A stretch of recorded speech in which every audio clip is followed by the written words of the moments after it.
The yamen was not busy every day. Li Mu's injury leave was still half a month away. In this half a month, he planned to collect enough anger. He had already reminded old Wang that if there was a suitable case in the yamen, he should get Zhang Shan to inform him. In the next few days, other than going to the tea house to collect anger, Li Mu spent most of his time cultivating at home. Every time he condensed a soul, his mana would increase tremendously. But the most important thing was still his daily guidance and cultivation. Other than that, he would also spend a certain amount of time every day using his mana to nourish the Bai sword. Although the material of the magical item was important, the improvement in the later stages depended entirely on the owner. An extraordinary magical item, in addition to Li Mu's army formula, could have an unexpected effect in a battle with demons and ghosts. Just as Li Mu was cultivating in isolation in Yangqiu County, a novel called Strange Stories from a Strange Story was quietly circulating in the streets. This novel was published by the Yunyan Pavilion. It was different from normal storybooks. Each volume was made up of dozens of stories. These stories were long and short. The short stories were about 100 words, and the long stories were about 1,000 words. The number of words was irregular, and the content was also strange and varied. In the first few days, there were only readers who found it novel. But in the next few days, the number of people who bought this book suddenly increased, and it attracted the attention of other bookstores. They analyzed this novel seriously, and finally analyzed 2 reasons why this book was so popular. First, it was new. For more than 10 years, stories about demons and ghosts had been popular. The plot had changed again and again, but in the end, it could not escape the 4 words, slay demons and exorcise demons. However, Strange Stories from a Strange Story was different. In this book, demons and ghosts were not all evil creatures that sucked people's blood and souls. Some of them had flesh and blood, and were loyal and righteous. In terms of emotions, they were no different from humans. This novel way of writing attracted many readers. Second, it was broad. This book was a collection of stories, and there was no fixed theme. If you wanted to read love stories, there were Xiao Qian and Ying Ning. If you wanted to read humorous jokes, there were Fox Alliance and Ghost Command. If you wanted to read strange stories, there were Corpse Transformation and The Man in the Ear. When the night was lonely and unbearable, the ghostly fox in the book had a different kind of charm. After Sage Time, the principles in the book were thought-provoking. The author of this book was the Daoist priest. His imagination was bold and unconstrained, and it also had deep connotations and discussions about reality. Those who read this book, regardless of gender, old or young, would find their own enjoyment in it. In a certain bookstore, the shopkeeper slapped his head and said regretfully, I misjudged him. In another bookstore, someone hurriedly said, quickly go and find this Pu Songling. See if we can spend a lot of money to get him back. This person is a talent. In the Yunyan Pavilion, shopkeeper Huang was beaming with joy. He looked at Lu Hanyan and said, Miss, your eyes are as bright as torches. Old Huang admires you. With Strange Stories from a Strange Story, our bookstore will be able to gain a firm foothold in this place. Almost every bookstore had a few popular authors, and a few best-selling novels served as a front. The Yunyan Pavilion had just opened, and there were not many readers. The unexpected popularity of Strange Stories from a Strange Story had allowed them to gain a large number of readers. As long as the subsequent volumes maintained the standard, they would be able to retain these readers and become regular customers of the store.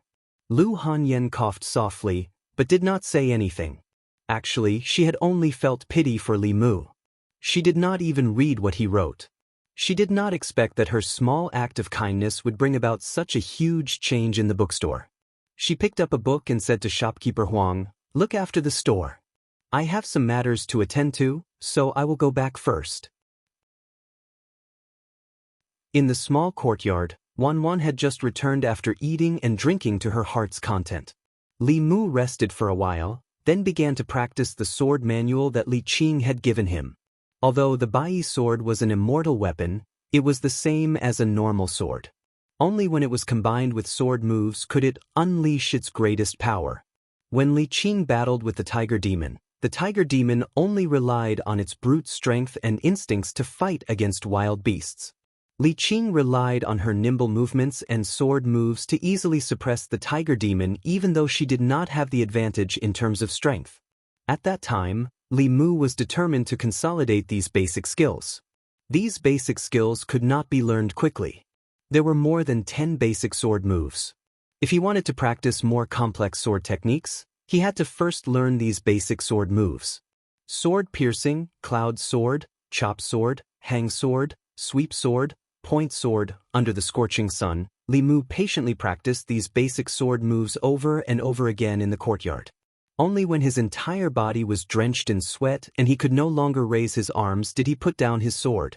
He took off his outer and inner robes, leaving only his trousers on. He poured a bucket of cold water over his head, and the cold feeling spread from the top of his head to the rest of his body. He felt indescribably comfortable. After being reborn, Li Mu was quite satisfied with his body. In his previous life, he had been bedridden for a long time. His body had long been tortured by illness. Now, although his body was not very strong, it was very healthy. It was just that he did not have the 7 spirits. When he got up in the morning, it was a bit of a fly in the ointment. Because constables often patrolled and practiced, when he took off his clothes, the muscles on his arms were not exaggerated. He also had the 6-pack abs that Li Mu was very envious of in his previous life. His almost perfect figure made even Lu Hanyan, who was at the door, stunned for a moment when she saw it. The next moment, she quickly covered her eyes and exclaimed, "Why are you not wearing clothes? I just finished practicing and went to take a shower." Li Mu explained. Suddenly he froze on the spot. Although Lu Hanyan covered her eyes, her vision still leaked through the gaps between her fingers. Not only that, at this moment, in Li Mu's eyes, her body was shining with a faint light. Yellow light. Of the 7 emotions and 7 colors, yellow was desire. Li Mu swore that from the beginning to the end, he really only treated Lu Hanyan as a friend. He never thought that when he treated her as a friend, she actually wanted to. Li Mu hurriedly guided this trace of desire over. This was the first trace of desire he had collected. Thinking that other people relied on hard work to cultivate, but he actually had to rely on his body, he could not help but feel sad. The light on Lu Hanyan's body flashed and disappeared. She said angrily, "Hurry up and put on your clothes." Chapter 58. Li Mu went back to his room and changed his clothes. When he came out again, he observed Lu Hanyan for a while, but he didn't see the light just now. After thinking about it carefully, he understood the reason behind this. If he and Lu Hanyan were to switch roles, if it was Li Mu who saw her naked body, he would probably have a moment of impulse. Just like when he was walking on the road and met a beautiful girl, he would instinctively take a few more glances. This trace of lust was based on instinct, not that Lu Hanyan really had any improper thoughts about him. Li Mu felt that it was a pity. If she really had any improper thoughts about him, it would be good. Lust was related to the condensation of the last soul. It was better to let her take a few more glances than to sell her body. Lu Hanyan looked at Li Mu with a slightly red face. She wanted to forget the scene just now, but the more she wanted to forget, the clearer the image became. She coughed softly, looked away from Li Mu, and changed the topic. "I'm here to ask you, have you finished writing the 2nd volume of Strange Stories from a Strange Story? Li Mu nodded and said, "It's done. I'll bring it to you later." Lu Hanyan said, "There are many people who like Strange Stories from a Strange Story. After the 2nd volume, I suggest that you and the bookstore distribute the profits according to the profits. At that time, after excluding the printing and labor costs, you can get 50% of the total profits. Do you have any problems with this?" Li Mu understood the market. Ordinary authors could only get 30% of the profits from books. The more famous authors could get 40%. Lu Hanyan gave him 50%, which was already very considerate. Naturally, there was no problem. Lu Hanyan held a book of Strange Stories from a Strange Story and said to Li Mu, "I have a question." Li Mu raised his eyes and looked at her. "What question?" Lu Hanyan looked at Li Mu with a strange look and asked, "Why is it that in your book, the ones who fall in love with human men are either beautiful female ghosts or shape-shifted female demons?" "Is it?" Without waiting for her to finish, Li Mu explained, "Of course it's because the readers like it. That's why they'll buy it. In order to make money, I have no other choice. I'm not interested in female ghosts or demonesses. I still prefer beautiful women. What I mean is, I still prefer human women." Lu Hanyan looked at him strangely and said, I understand. Before Lu Hanyan left, the way she looked at Li Mu made him very depressed. He just wanted to copy books to make some money. It was not worth it to be seen as a pervert who would be attracted to a female ghost and a fox. Li Mu sighed and returned to the study. He opened the Records of Monsters in the 10 Continents and started reading. Strange Stories from a Strange Story was just the imagination of a poor scholar. In reality, there was no story of a fox turning into a human and repaying him with her body. In the Records of Monsters in the 10 Continents, there was no record of a fox repaying a debt of gratitude. However, there were a few detailed accounts of a fox taking revenge. The most recent case related to this happened 30 years ago. A county magistrate of a certain county killed a nest of foxes for no reason. He skinned the foxes and made them into foxskin quilts. However, what he did not know was that one of the foxes actually escaped. 20 years later, the fox had successfully cultivated and slaughtered the county magistrate's entire family. It skinned them and pulled out their tendons.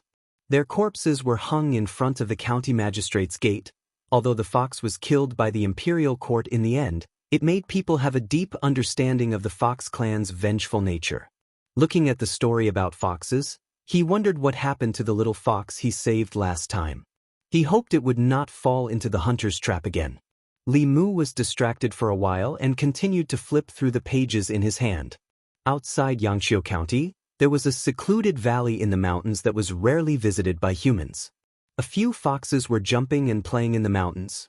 An old woman walked into the valley and the group of foxes immediately rushed over. Grandma, you're back. Grandma, what good things did you bring us this time?" "It's roast chicken. I smell roast chicken." "Grandma, I want to eat roast chicken." The foxes that could speak human language surrounded the old woman and jumped non-stop. The old woman put down the basket she was carrying at her waist and took out a few roast chickens. She distributed them to the foxes. The foxes held the roast chickens in their mouths and ran away quickly. Only a white fox remained in the same place. It looked at her eagerly and said softly, "Grandma, Granny hasn't forgotten you." The old woman smiled and took out a thin book from her bosom. She said, "This book is the best seller in the city.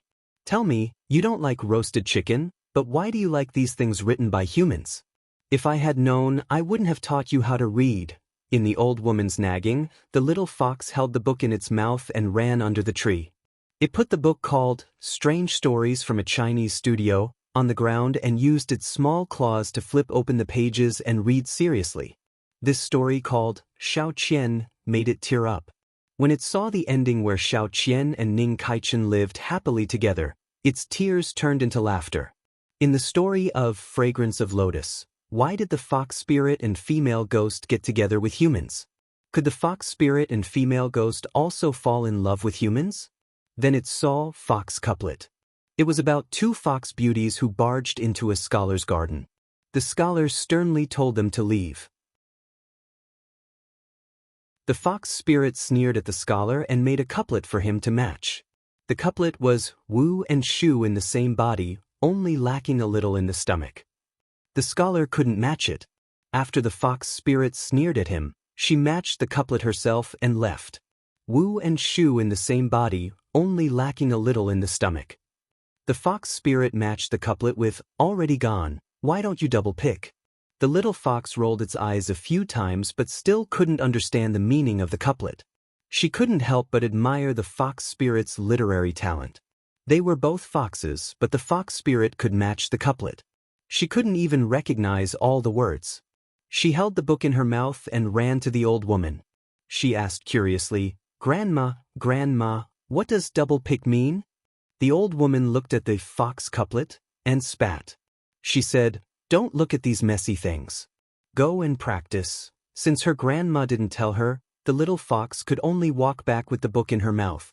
She whispered, read one more, and I'll go and practice." She opened the book again and muttered, "Xiao Cui, it's about a fox repaying a debt of gratitude." How does a fox repay a debt of gratitude? Yunyan Pavilion, Tea House. Noon was the fixed time for the young storyteller to tell a story. Every day at noon, the tea house would be full. Many customers would come an hour in advance to reserve a seat. Those who came late and did not manage to get a seat would order a pot of tea and stand in the corner to drink. To them, drinking tea wasn't important. What was important was listening to the story. God knows where the young man got so many strange stories. Sometimes it was heart-wrenching, sometimes it was thought-provoking, sometimes it was hilarious. Every time, people couldn't stop. Today, he was telling the story of a fox repaying a debt of gratitude. In Yuntai County, there was a hunter. One day, when he went hunting in the mountains, he caught a fox. Seeing that it was pitiful, he couldn't bear to kill it, so he let it go. But what the hunter didn't expect was that after he let the fox go, something strange happened. Every day, when the hunter came back from hunting, there would be a bowl of piping hot porridge in the pot. After drinking the porridge, the hunter went hunting in the mountains. Half a year later, a Daoist priest told the hunter that he had a strong demonic aura. The hunter remembered the porridge and brought it to the Daoist priest. The Daoist priest told the hunter that the porridge couldn't be eaten because it was made by a fox spirit. The next day, the hunter pretended to go hunting and secretly hid in the pile of firewood outside the door. When he heard strange noises coming from inside the house, he suddenly pushed the door open and found, "If you want to know what happened, meet me tomorrow at the same time. Be there or be square. Bastard, you're doing it again. I beg you, please do something humane."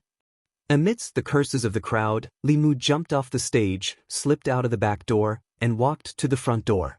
He followed the guests of the tea house and cursed cliffhanger.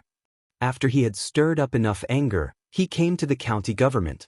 After a while, Zhang Shan walked into the duty room from outside and asked curiously, "Li Mu, have you heard the story of the hunter and the fox? What do you think the hunter saw when he opened the door?" Li Mu said, "Of course it was the fox cooking porridge." Zhang Shan was stunned. "That's it?" Li Mu glanced at him and said, "What else? If it wasn't porridge, then was it the fox that was blaspheming itself in the pot?" Zhang Shan stood there thinking. Li Mu saw a familiar figure flash by outside the door and immediately walked out of the duty room. He walked to Li Qing and said, "Boss, I've accumulated enough anger. I think I can start to condense the second spirit."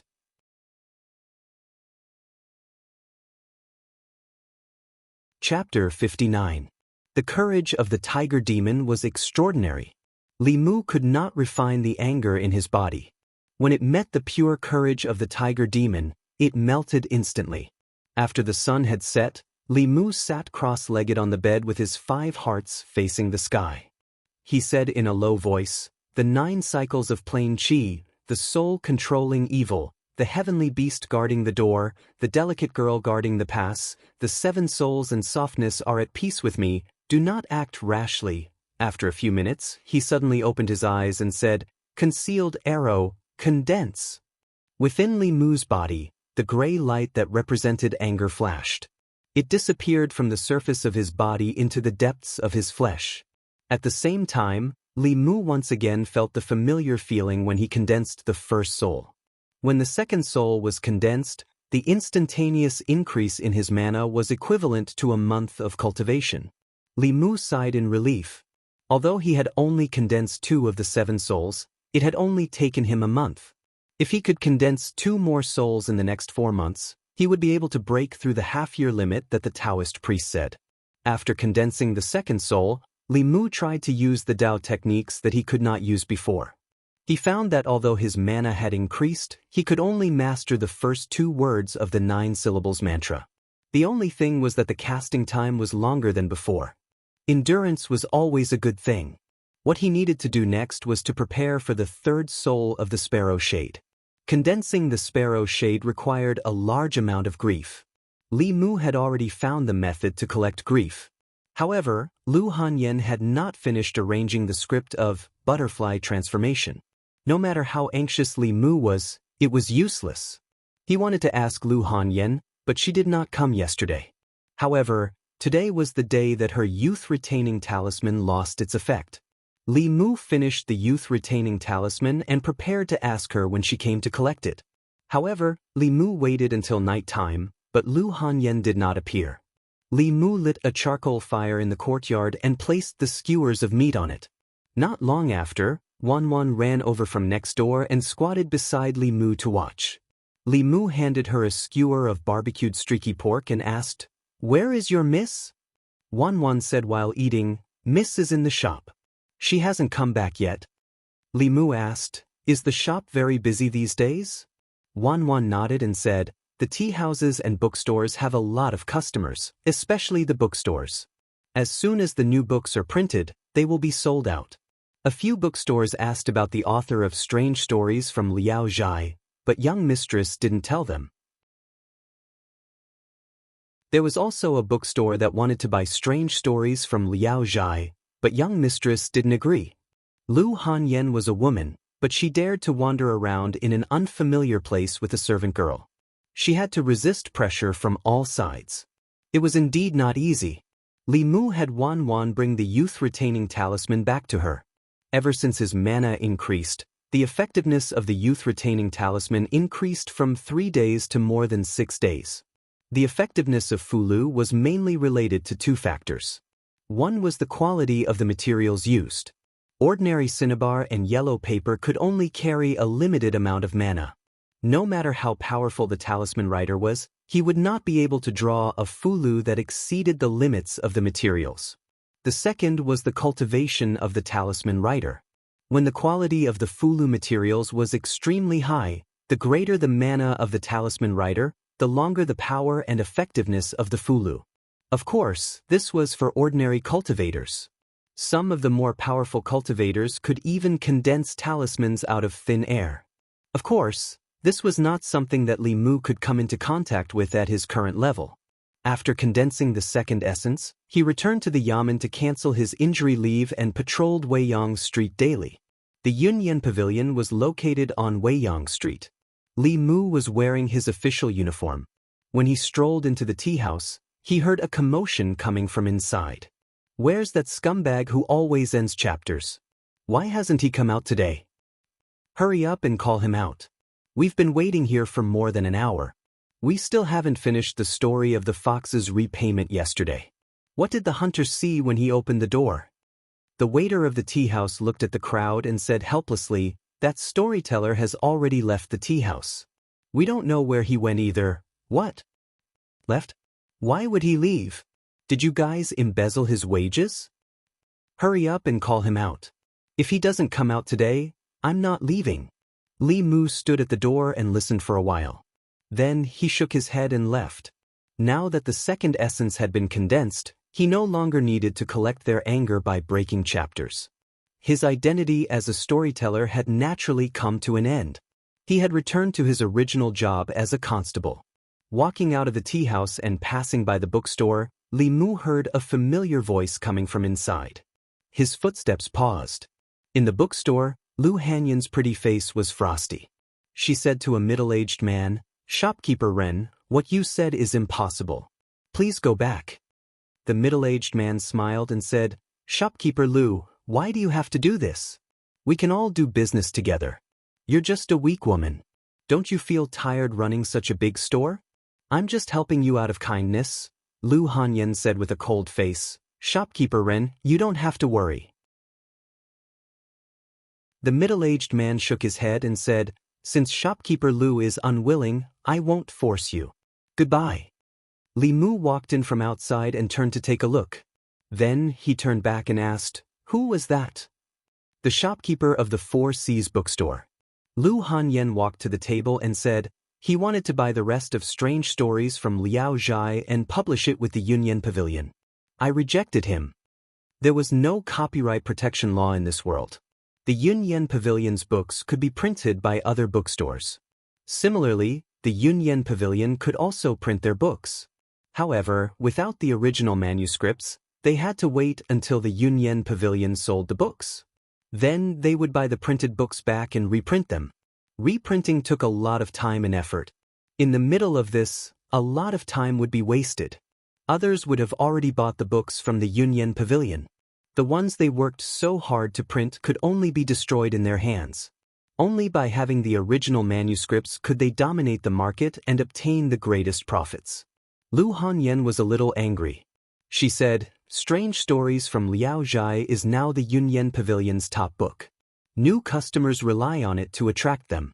How can we sell it to them? Moreover, the price they offered was clearly robbery. They're bullying me because I'm new here and don't have anyone above me." Li Mu glanced at her and said, "Who said you don't have anyone above you?" Lu Hanyan said, "Wan and I have only been here for less than 2 months. We don't have time to make arrangements. How can there be anyone above me?" "Don't say that a bailiff is not an official." Li Mu looked at her with dissatisfaction and said, "Don't forget, this is my jurisdiction. Everything that happens on Weiyang Street is under my jurisdiction. The person above you is me." Lu Hanyan glanced at him and asked, "Is a bailiff an official?" Li Mu turned and walked outside. He said, "Since a bailiff is not an official, if you get bullied in the future, don't come looking for me." Lu Hanyan hurriedly pulled him and said, It's fine. Lord Li, I'm new here. I'll rely on you to take care of me in the future. Lord, please sit. I'll make tea for you." Strictly speaking, a bailiff was not an official, but an official.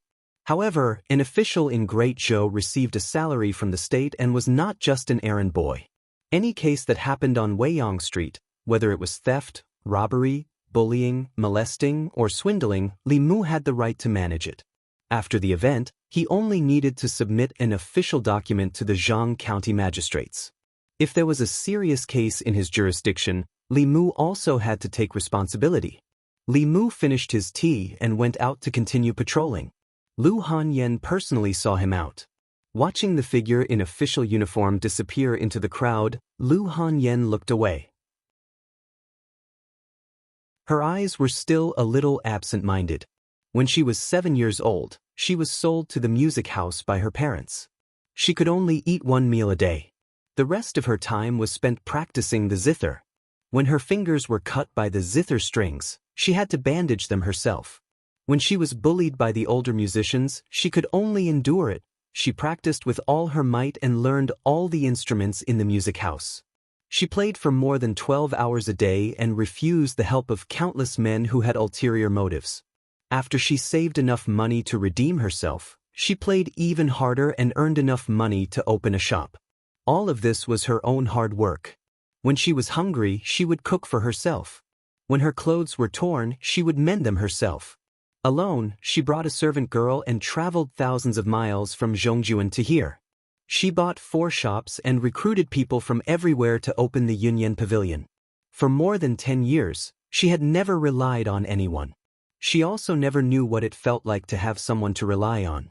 Now she seemed to know.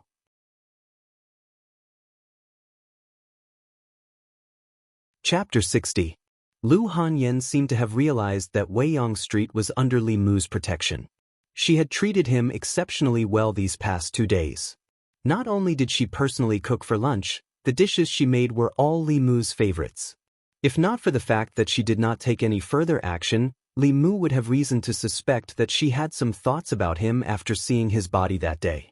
After eating and drinking to their fill, Lu Hanyan went to work on the shop. Li Mu went to the study and took out a brush, ink, and talisman paper to practice a few of the new fulu that he had learned. Other than Daoist techniques, many of the Daoist spells and fulu techniques were open and transparent. Li Mu was not a disciple of the fulu school and could not learn the unique fulu techniques of the fulu school. However, he could obtain some of the basic fulu techniques through other means. After condensing the second essence, Li Mu asked old Wang to search his library. He actually found a complete collection of the basic fulu techniques of Taoism. Other than the soul-locking talisman and the youth-retaining talisman, Li Mu also found a few other fulu techniques that he could draw at his current level. The ghost-seeking talisman had a similar effect as the Immortal shows the way. However, it was not as comprehensive as the Immortal shows the way. It could only search for ghosts by sensing yin qi. Of course, with the incomplete effect, the restriction on mana was much less. With Li Mu's current insignificant cultivation, he could easily draw it. The opposite of the ghost-seeking talisman was the demon-seeking talisman. It worked on a similar principle. Those with profound cultivation could use these two types of fulu to search for demons and ghosts within a radius of dozens of miles. Li Mu's mana was limited. The fulu's sensing range was only a few dozen feet.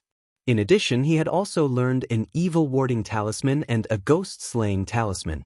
As for divine abilities, with his current cultivation, he could not learn a single one.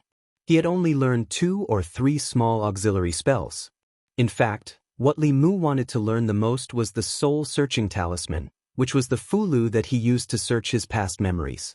However, this fulu was not of the lowest level and required a cultivator of the soul condensation realm to write it. Fortunately, he had gotten a few from Li Qing last time, which was enough for him to use for a while.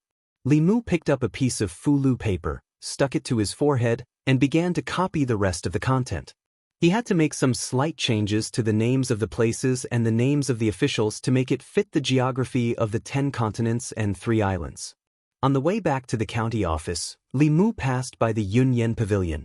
He took a look and realized that there were more customers than the previous 2 days. Xianxia County was not big and there were even fewer people who were literate. However, in the North County, Xianxia County was located on the main road and was the hub that connected all the counties. Usually, there would be a lot of people and it could guarantee a steady flow of customers. This was probably the reason why Lu Hanyan chose to set up her shop in Xianxia County. Indeed, strange stories did not disappoint Li Mu. On one hand, he could earn a steady income from it. On the other hand, as a new shop, the Yunyan Pavilion could attract customers and stand firm against the competition of other bookstores. This was Li Mu's way of repaying Lu Hanyan. In a tea house not far from the Yunyan Pavilion. Seeing the steady flow of customers, a young man said, "Shopkeeper, that Lu woman is quite capable. She's only been in Xianxia County for a little more than a month, but her business has grown to this extent. She's even snatched away many of our customers." The middle-aged man sitting next to him smiled and said, "She's still too young and doesn't know how to do business.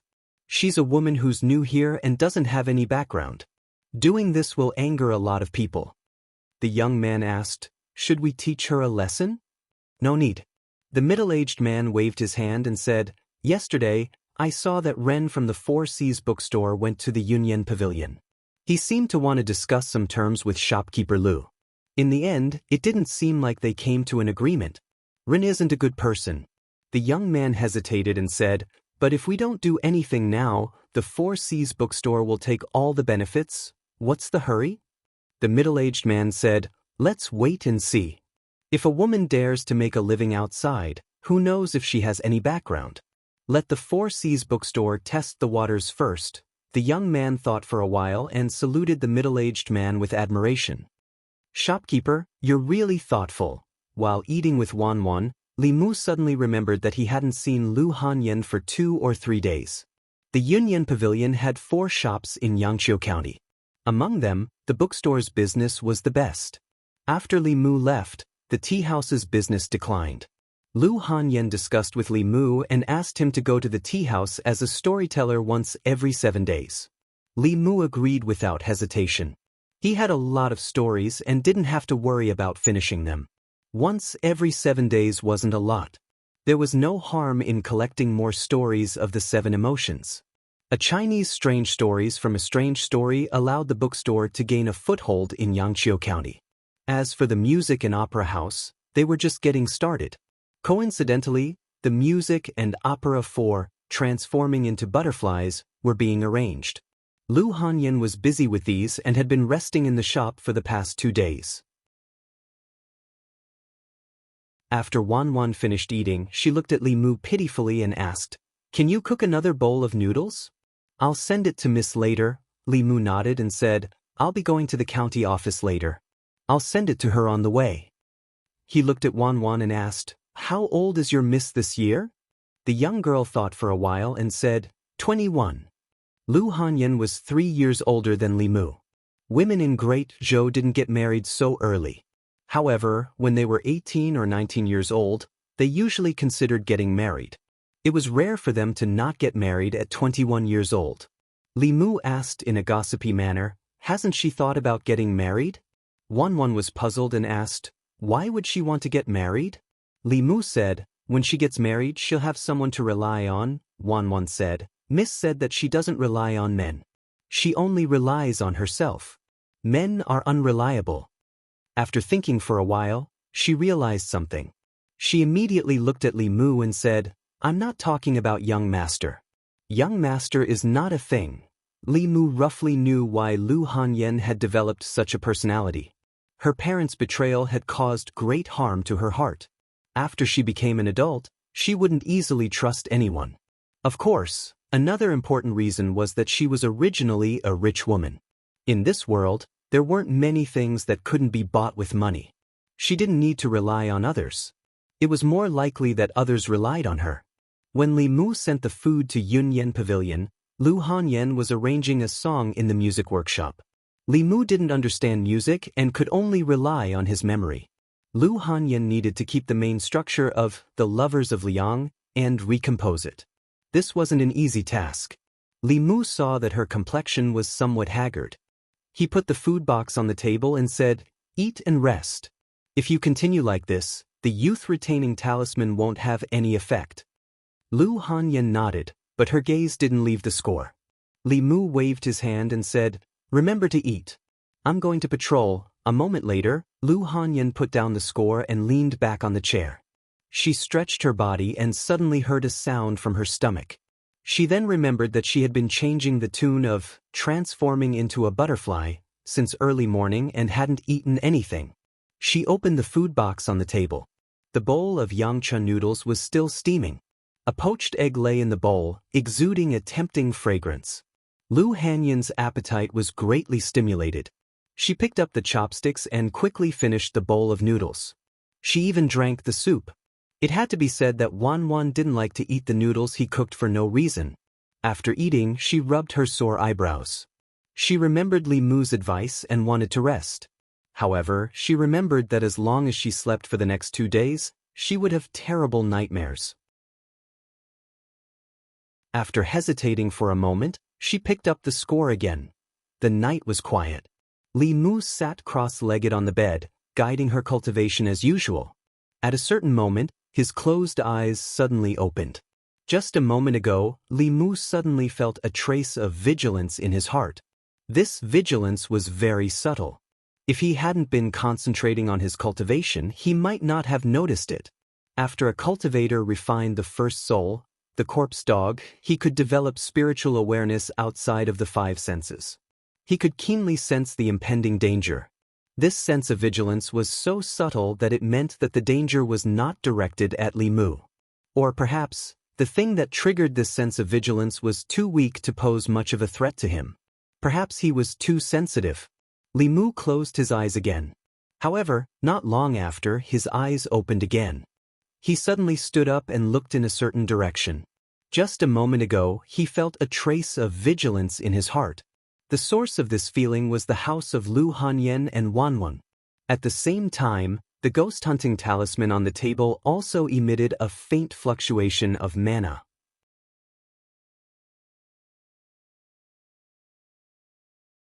Chapter 61. Li Mu walked out of the room and came to the courtyard wall. With a light leap, his whole body flew up and landed in the courtyard next door. It was already late at night. Lu Hanyan and Wanwan had already gone to bed, and the lights in all the rooms had been extinguished. Li Mu walked to the door of Lu Hanyan's bedroom. He heard 2 breathing sounds coming from the room, and also felt 2 familiar auras. One belonged to Lu Hanyan, and the other belonged to Wanwan. There was also another aura, full of yin qi, which did not belong to a human. The door was closed, but the window was opened a small crack. Lu Hanyan must have opened it to ventilate the night. Li Mu opened the window and jumped in. He used his heavenly eye and looked in the direction of the bed. Lu Hanyan and Wanwan were sleeping on the bed. An illusory shadow floated above them. Traces of yin qi spread out from the illusory shadow and wrapped around Lu Hanyan's body. In her sleep, Lu Hanyan seemed to have dreamed of something terrible.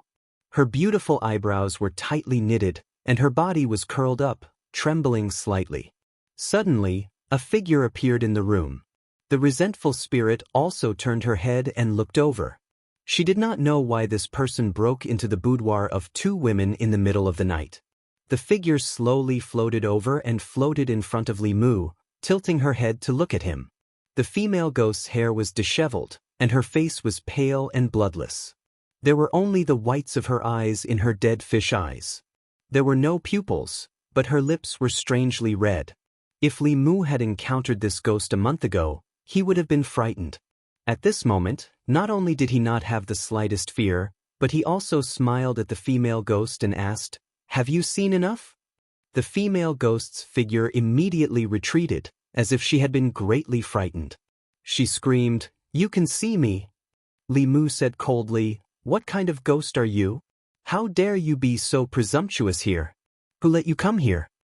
The ghost didn't answer, but a panicked cry came from the direction of the bed. It was unknown when Lu Hanyan had woken up. She shielded Wan with one hand and wrapped the quilt with the other. She shouted, "Who are you? Why are you here? Hurry up and leave. If you don't leave, I'll call for help. My neighbor is a constable. He's very powerful," Li Mu said helplessly. "It's me." Hearing Li Mu's voice, Lu Hanyan was slightly relieved, but she still wrapped the quilt tightly around her body and asked nervously, "What are you doing here? Now is not the time to talk about this." Li Mu glanced at the ghost and saw that she was about to escape. With a wave of his hand, a fulu flew out and stuck to the door. The ghost wanted to escape through the door, but was bounced back. She ran to the window and another fulu flew out. Li Mu used 5 exorcism talismans in a row and stuck them in 4 directions of the room. He even stuck one on the roof, completely blocking the female ghost's path. Lu Hanyan shrank in the corner of the bed and asked in panic, "What are you doing?" She had just woken up from a nightmare when she saw a black shadow standing in the room. She was greatly frightened. When she heard Li Mu's voice, she was slightly relieved, but when she saw his strange behavior, she was still a little panicked. As a man, he broke into her bedroom in the middle of the night. If it weren't for her trust in Li Mu, she would have already started shouting. Li Mu flicked his finger slightly, and the lights in the bedroom were lit up, illuminating the room. The light made Lu Hanyan's heart calm down. When she saw Li Mu, she immediately lowered her head and said in a trembling voice, What do you want to do?" Li Mu looked down and realized that he was worried that Lu Hanyan and Wan would be in danger. He came out in a hurry and didn't even have time to put on his clothes. At this moment, his upper body was still naked. Generally, in this kind of situation, it was obvious that he was here to pick flowers. If it was in court, Li Mu wouldn't even have a chance to explain. In order to avoid Lu Hanyan's misunderstanding, he thought for a moment and strode to Lu Hanyan's bed. What do you want to do? Don't come over. Li Mu, how can you do this?" Li Mu didn't explain anything. He made a hand seal with his right hand. After channeling his magic, he pointed his index finger at Lu Hanyan's forehead. "Don't go away," Lu Hanyan protected Wan. Her voice was trembling. She wrapped herself in the quilt and curled up in the corner of the bed. However, Li Mu didn't make any next move. She raised her head and saw that Li Mu was still standing by the bed. And in the corner of her room, there was a figure in white. The woman's hair was disheveled, her lips were red like blood, and her eyes were only white. She was exactly the same as the female ghost that appeared in her dreams these 2 days. Ghost! Her face turned pale. She covered her head with the quilt and hid in the corner of the bed, trembling. She said in shock, "Li Mu, there's a ghost, there's a ghost." The female ghost's path was blocked by Fulu. She knew that this person had some skills. Her body floated up and pounced on Li Mu. In the next moment, a golden light appeared in her eyes. When her hands touched the golden light, they immediately collapsed. The female ghost screamed and retreated. She curled up in the corner and looked at Li Mu in horror. She screamed, "Don't come here, don't come here." Li Mu forced the female ghost to the corner. While absorbing her fear, he coldly asked, "How dare you harm people in the county? Tell me, who ordered you?" Wan said that Lu Hanyan often had nightmares these 2 days. Li Mu originally thought that she was too tired. When he saw the female ghost, he realized that it was her doing. This resentful spirit repeatedly used ghost tricks on Lu Hanyan. It caused her body to be invaded by yin qi. If it was light, she would be weak for a while. If it was serious, she would fall seriously ill and her life would be in danger. The female ghost curled up in the corner. She lowered her head and did not dare to look at Li Mu. She said in a trembling voice, "I was ordered by someone. That person captured one of my souls. If I don't do as he said, he will disperse my soul." Li Mu asked, "Who?" The female ghost shook her head and said, "I don't know. He only said that after it was done, he would come and find me." Li Mu continued to ask, "What did he ask you to do?" The female ghost said, "He just asked me to pester this lady. For a person with 7 complete souls, with the cultivation of a vengeful spirit, it was impossible to directly harm them. It could only use some methods to torture their minds and drive the yin energy to invade their bodies. Through this indirect method, after half a month, the victim's mind and body would be on the verge of collapse, and they would die in a short period of time." The popular saying for this was that if one was haunted by something evil and did not ask someone to exorcise it, they would not live long. Some Jianghu swindlers took advantage of people's psychology to cheat. Some of the bolder ones would even raise a little ghost and drive it to harm people. When the person was tortured to the point of death, they would appear as a master and perform a play of catching ghosts and exorcising evil spirits. They would collect a high fee from it. These people had always been the targets of the Yaman's strict crackdown. Lu Hanyan had just arrived and someone had asked a little ghost to harm her. Li Mu did not need to guess to know that it must be because of business matters. However, he did not know who did it for the time being. However, there was no need to worry. Since they did this, they must have a purpose.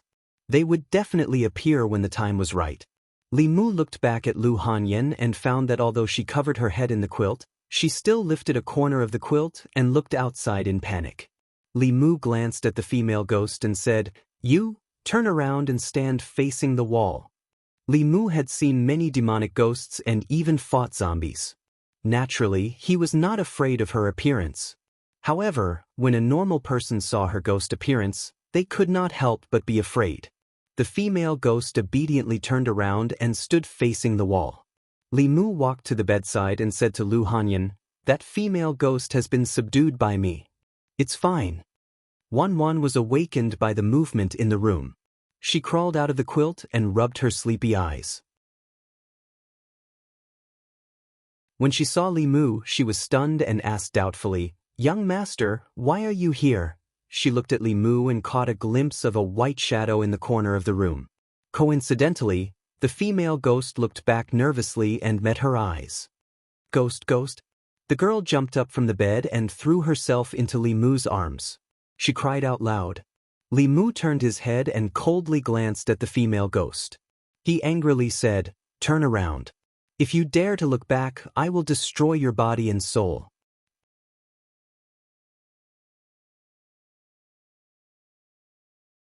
Chapter 62. It was not a good idea to be naked all the time. At least, Wan and Lu Hanyan were still wearing undergarments. Li Mu did not have the habit of wearing clothes when he slept at night. He comforted Wan, put away the talisman, and drove the female ghost to his yard. Then he put her in the soul-recovering bag he picked up from the lizard spirit last time. After getting dressed, he went to the next door again. The 2 girls were already dressed. Lu Hanyan's face was still a little pale, and Wan's little face was still wet with tears. She shrank in the corner of the bed and shivered. Obviously, she was scared by the female ghost. Lu Hanyan looked at Li Mu and said apologetically, "I'm sorry, I thought, it's okay." Li Mu waved his hand and said, "I just sensed the yin qi here and was worried that you were in danger. I came out in a hurry and may have scared you." Lu Hanyan looked around timidly and asked, "Then, where is the female ghost?" Li Mu said, "I took her. Tomorrow, I'll bring her to the county office for questioning." He looked at Lu Hanyan and said, "The female ghost said that she was ordered by someone. Do you have any suspects?" Lu Hanyan shook her head and said, "The Yunyan Pavilion's business is getting better and better. It affects the interests of too many people. I don't know who it is." Li Mu thought for a moment and said, "Tomorrow, I'll report this to the county magistrate. Don't worry, no matter who is behind this, we'll catch them and deal with them impartially." The female ghost had been subdued. It was already late at night. Li Mu didn't want to stay here any longer. He said, "It's very late. You should rest first. I'll deal with this matter tomorrow." Li Mu turned and prepared to leave. Lu Hanyan grabbed his hand and said in panic, "Don't go." At this moment, she only had the weakness of a woman. She no longer had the aura of a female shopkeeper.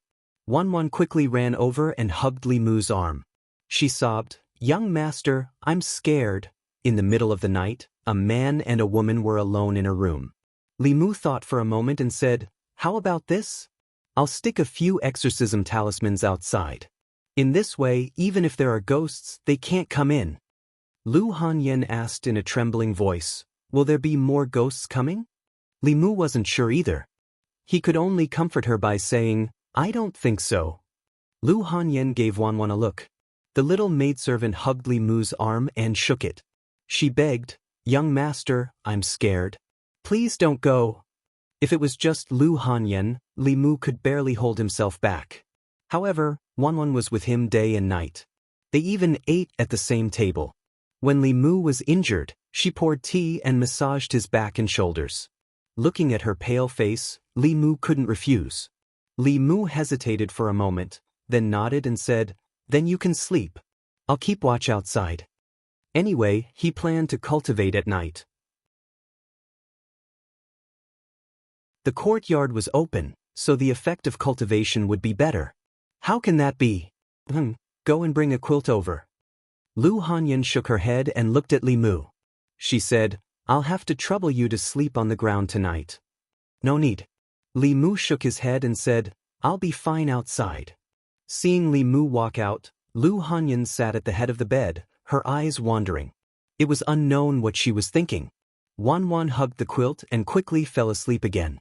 A sweet smile appeared on her little face.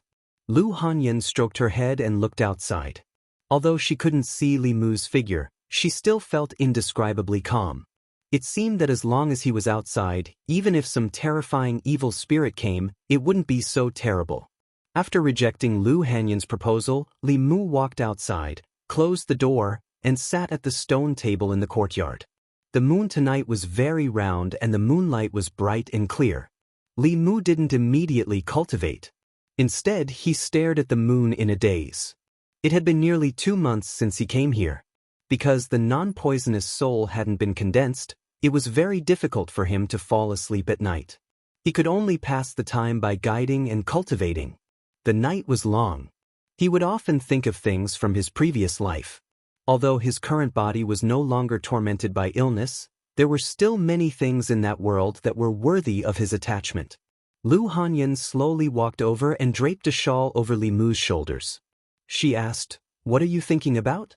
Li Mu withdrew his gaze from the moon and said, "Thinking about the past, family, friends."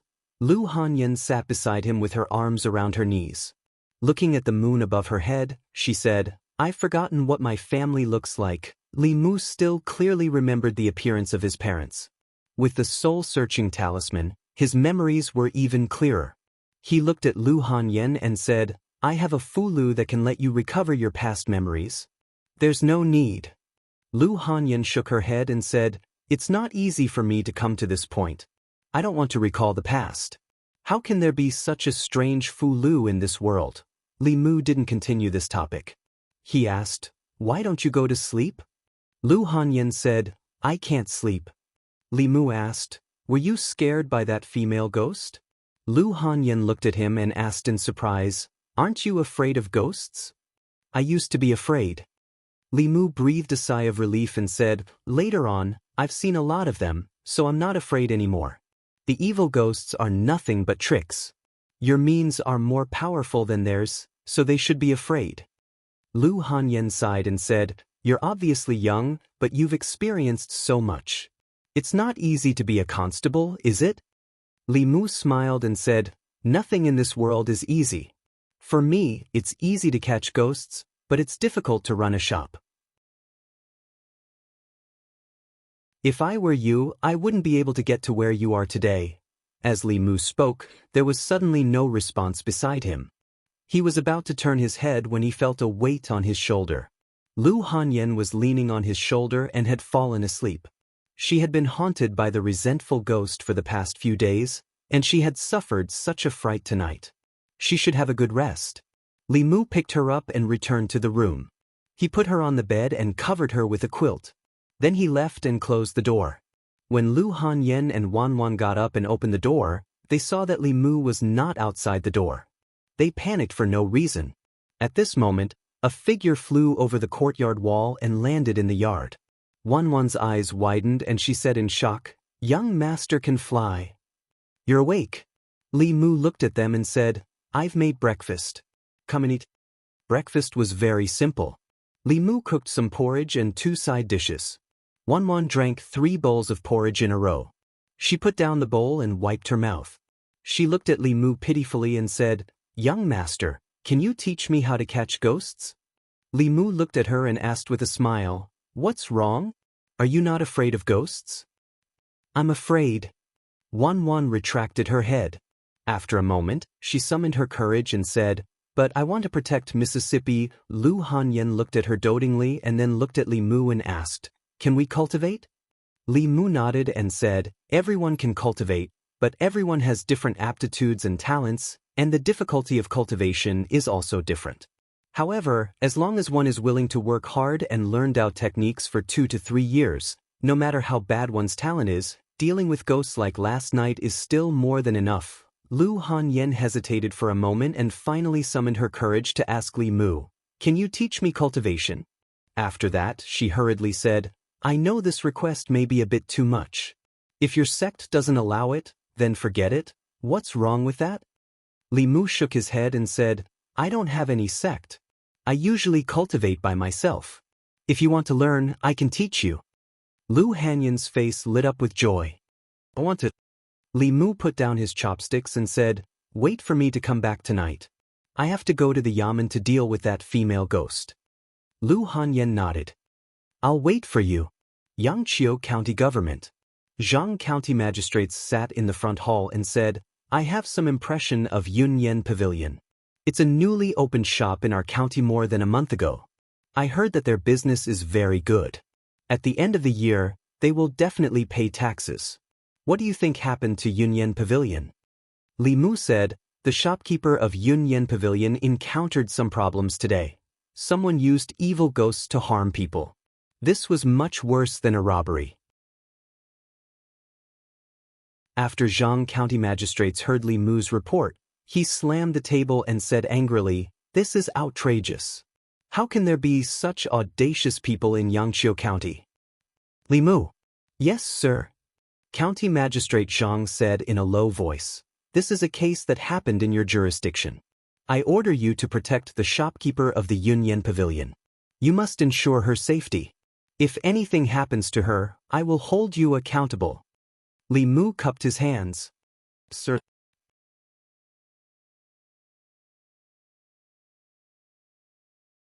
Chapter 63.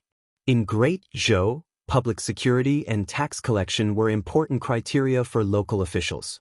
Lu Hanyan was the shopkeeper of Yunyan Pavilion. Yunyan Pavilion had 4 shops and was a major taxpayer in Yangqiu County.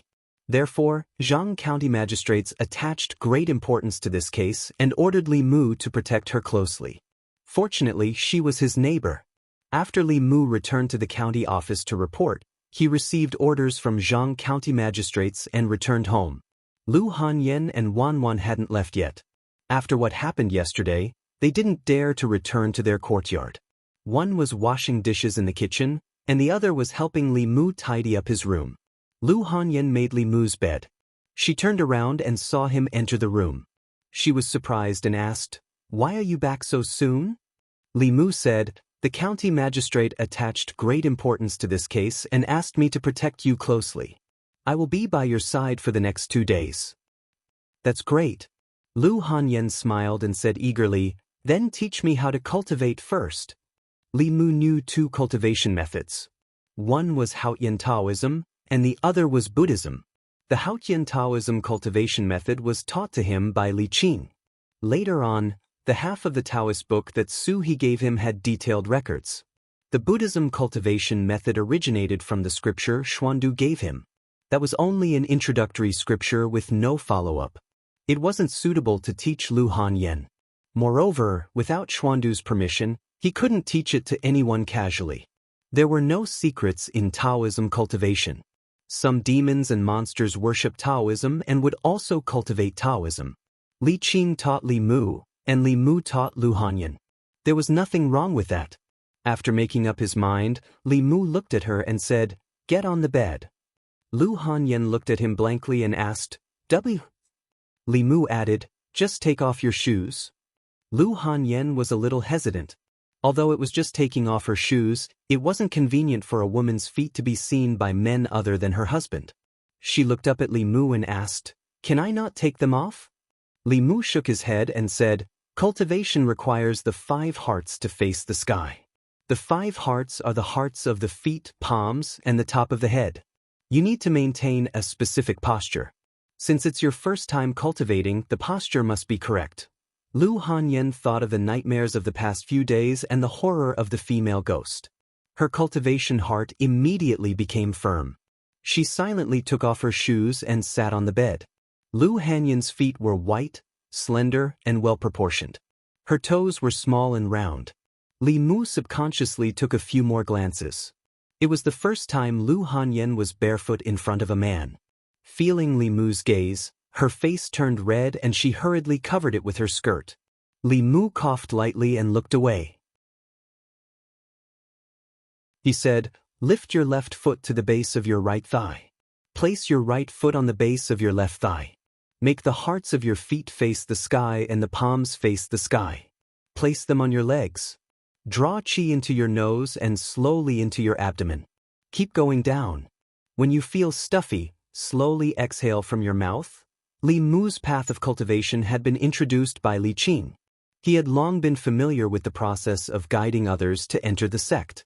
While Lu Hanyan was trying to breathe, Li Mu stretched out his index finger and gently touched her forehead. He sent a weak trace of mana into her body. He looked at Lu Hanyan and asked, "Do you feel a warm current?" Lu Hanyan nodded and said in surprise, "It seems like something has entered my body." Li Mu controlled the flow of mana in her body as he said, "Focus your attention and guard your mind. Remember the circulation path of this trace of mana in your body. Try to use your mind to guide it."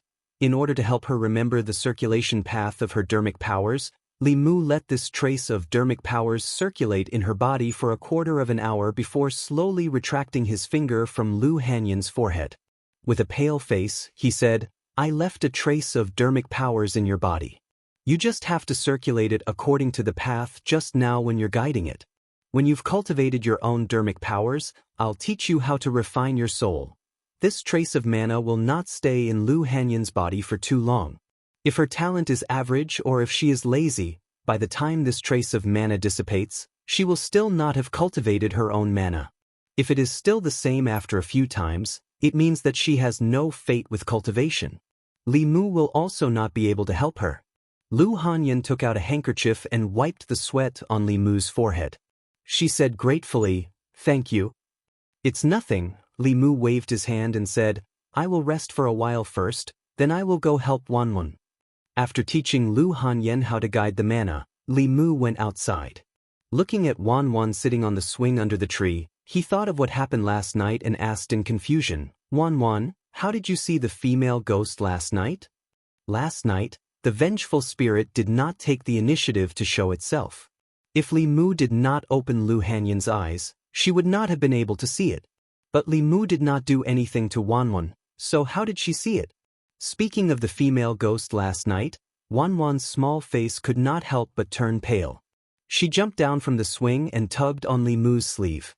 She shook her head and said, I also do not know." Li Mu could not figure it out for a moment. so he planned to ask old Wang when he returned to the government office. He stopped thinking about it for the time being and said, "Come to my room with me. I will teach you cultivation. When your cultivation is successful, you can catch ghosts by yourself in the future." Hearing that Li Mu wanted to teach her cultivation, Wan followed him to the room eagerly.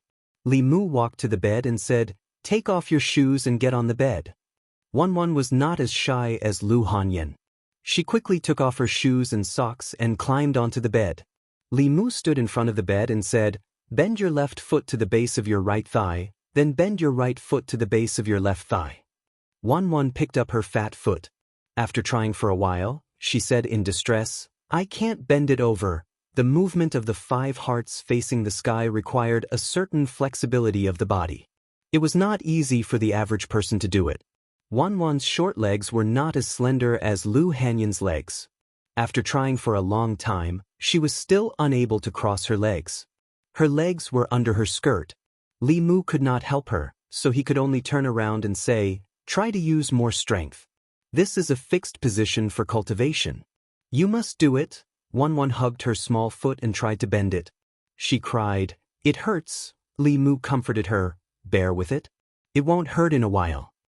After a while, the little maid said with a sobbing voice, "It still hurts." In this short period of time, Lu Hanyan poked her head outside the door 3 times. Li Mu could not stand it anymore. He walked to the door and said, "Come and help her." After less than an hour, Li Mu walked into the courtyard and let out a long sigh. Teaching them cultivation was more tiring than fighting with demons and ghosts. However, he finally passed a trace of transcendence energy into the master and servant's bodies. Next, they would have to rely on themselves. Teaching Lu Hanyan and Wan to cultivate was a piece of cake for Li Mu. Whether they could succeed or not depended on their talent and hard work. Even if they only had a little talent for cultivation, after cultivating for a few days, they would be able to improve their cultivation and have more ability to protect themselves. Li Mu could not always be by their side. 2 weak women, alone outside, if they did not have any tricks up their sleeves, it would be too dangerous. The female ghost that was pestering Lu Hanyan was temporarily guarded by Li Mu in the soul recovering bag. It had a one-way connection with the person behind the case. At this time, the other party had no idea that the female ghost had fallen into Li Mu's hands. After lunch, in order to not arouse the suspicion of the person behind the scenes, Li Mu first let Lu Hanyan go to the shop before he left the house. Although the Zhang County magistrates asked him to protect Lu Hanyan closely, Li Mu still kept a certain distance from her to avoid alerting the enemy. He walked on the street. Zhang Shan and Li Si were eating noodles on the side of the street. They caught a glimpse of Li Mu from afar. Zhang Shan waved to Li Mu and said, "Li Mu, over here." Li Mu walked over. Zhang Shan waved to the stall owner and said, "Boss, another bowl of noodles." Li Mu waved his hand and said, "No, I've already eaten at home." Lu Hanyan cooked for lunch. Only the dishes were washed by Li Mu. Zhang Shan asked curiously, "What's the matter? You haven't eaten with us for a long time. Is there someone at home or something?" Li Mu sat down beside him and said, "Cut the crap. Come with me after lunch. There's a case that needs you."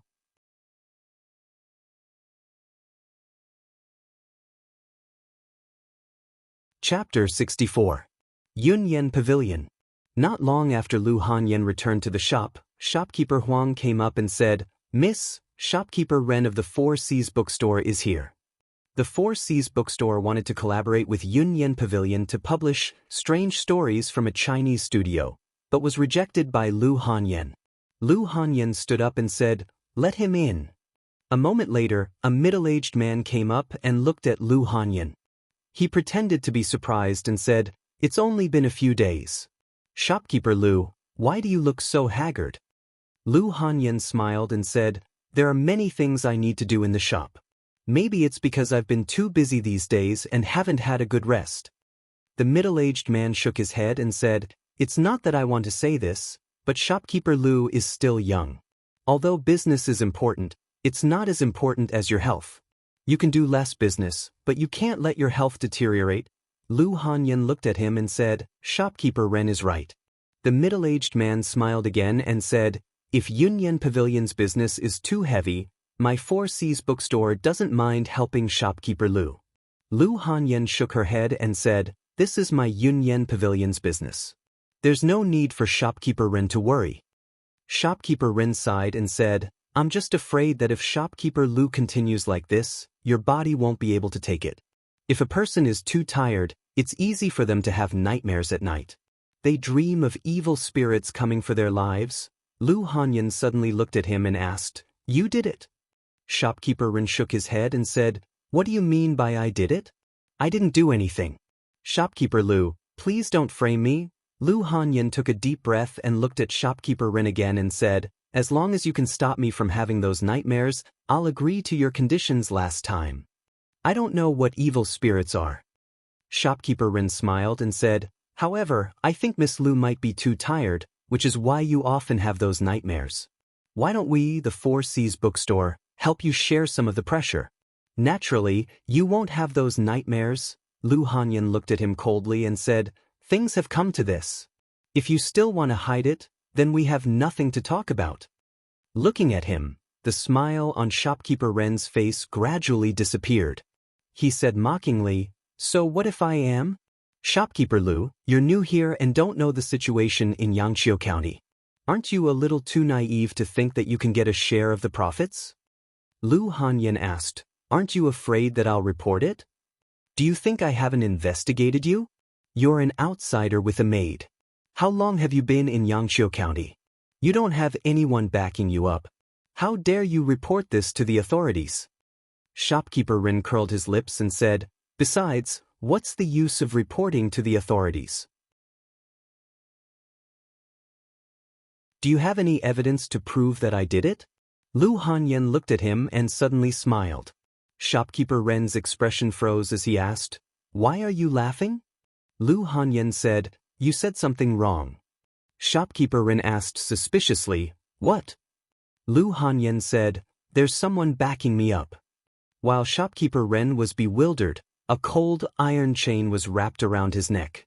Zhang Shan kicked him in the butt and said angrily, "You're rebelling. What's the use of reporting to the authorities? Do you think the yamen is run by your family?" Li Mu held the iron chain and looked at the extremely flustered Shopkeeper Ren. He said calmly, "Take him away." The Four Seas bookstore and Yunyan Pavilion were competitors, so they had a motive to commit the crime. When Shopkeeper Ren admitted that he was involved, Li Mu, Zhang Shan, and Li Si were all present. There were also witnesses. However, this person quibbled on the way there. When he arrived at the court, he flatly denied it. When he was questioned by Zhang County magistrates, he said firmly, "Sir, this commoner has been wronged. This commoner has always been fair and law-abiding. How could I do such a thing?" Zhang County magistrates was expressionless. He said, "Raise your head and look at me." Shopkeeper Ren raised his head and looked at Zhang County magistrates. When their eyes met, the shopkeeper of the Four Seas bookstore suddenly froze. At the same time, Li Mu also noticed that Zhang County magistrate's eyes seemed to have turned into a deep pool. With just a glance, his gaze seemed to have sunk into it. He hurriedly looked away. At this moment, Zhang County magistrates looked at Shopkeeper Ren and asked calmly, "The Yunyan Pavilion's shopkeeper has been haunted by evil spirits recently. Was it your doing?" Shopkeeper Ren nodded mechanically. Zhang County magistrates continued to ask, "Why did you do this?" Shopkeeper Ren said, "The Yunyan Pavilion stole our Four Seas bookstore's business.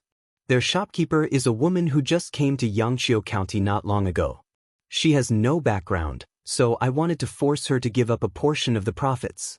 "Who was the one controlling the evil spirits?" "I found a Daoist priest on the streets and spent 10 taels of silver to ask for his help." "Where is the Daoist priest?" "The Earth Temple in the west of the city. Cultivators were not under the jurisdiction of the government, but if there were any who committed crimes, it would be difficult for them to escape punishment.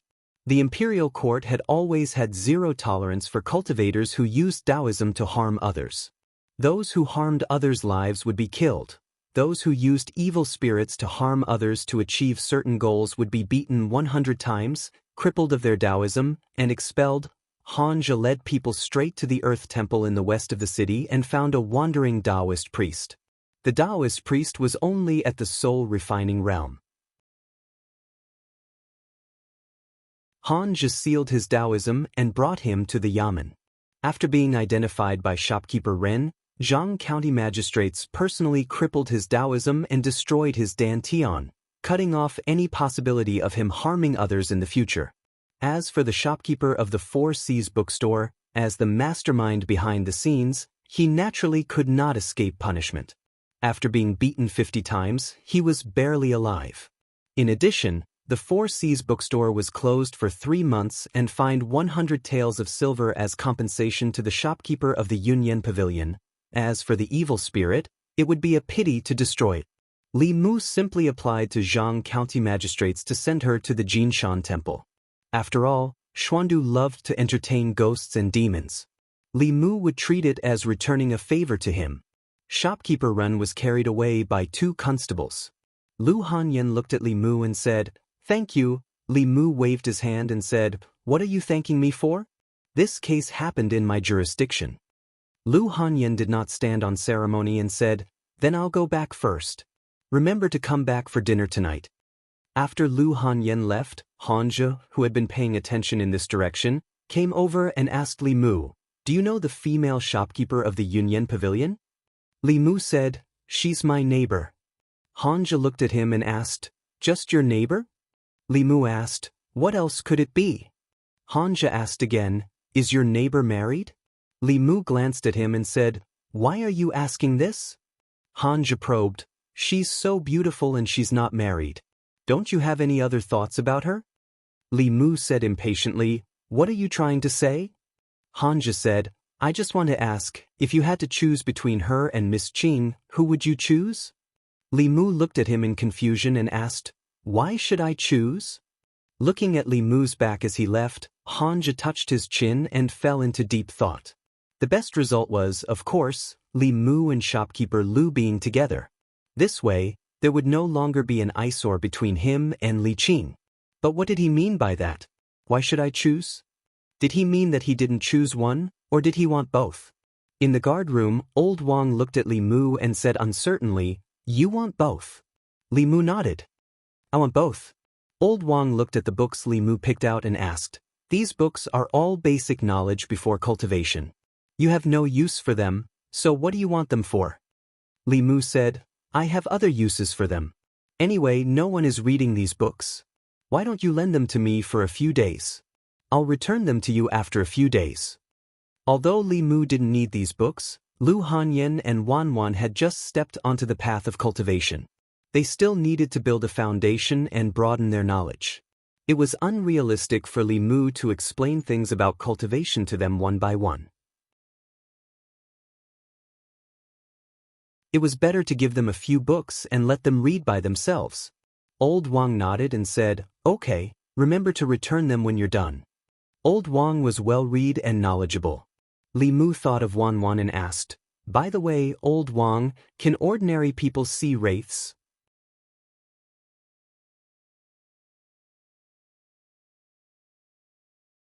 Chapter 65. Nope.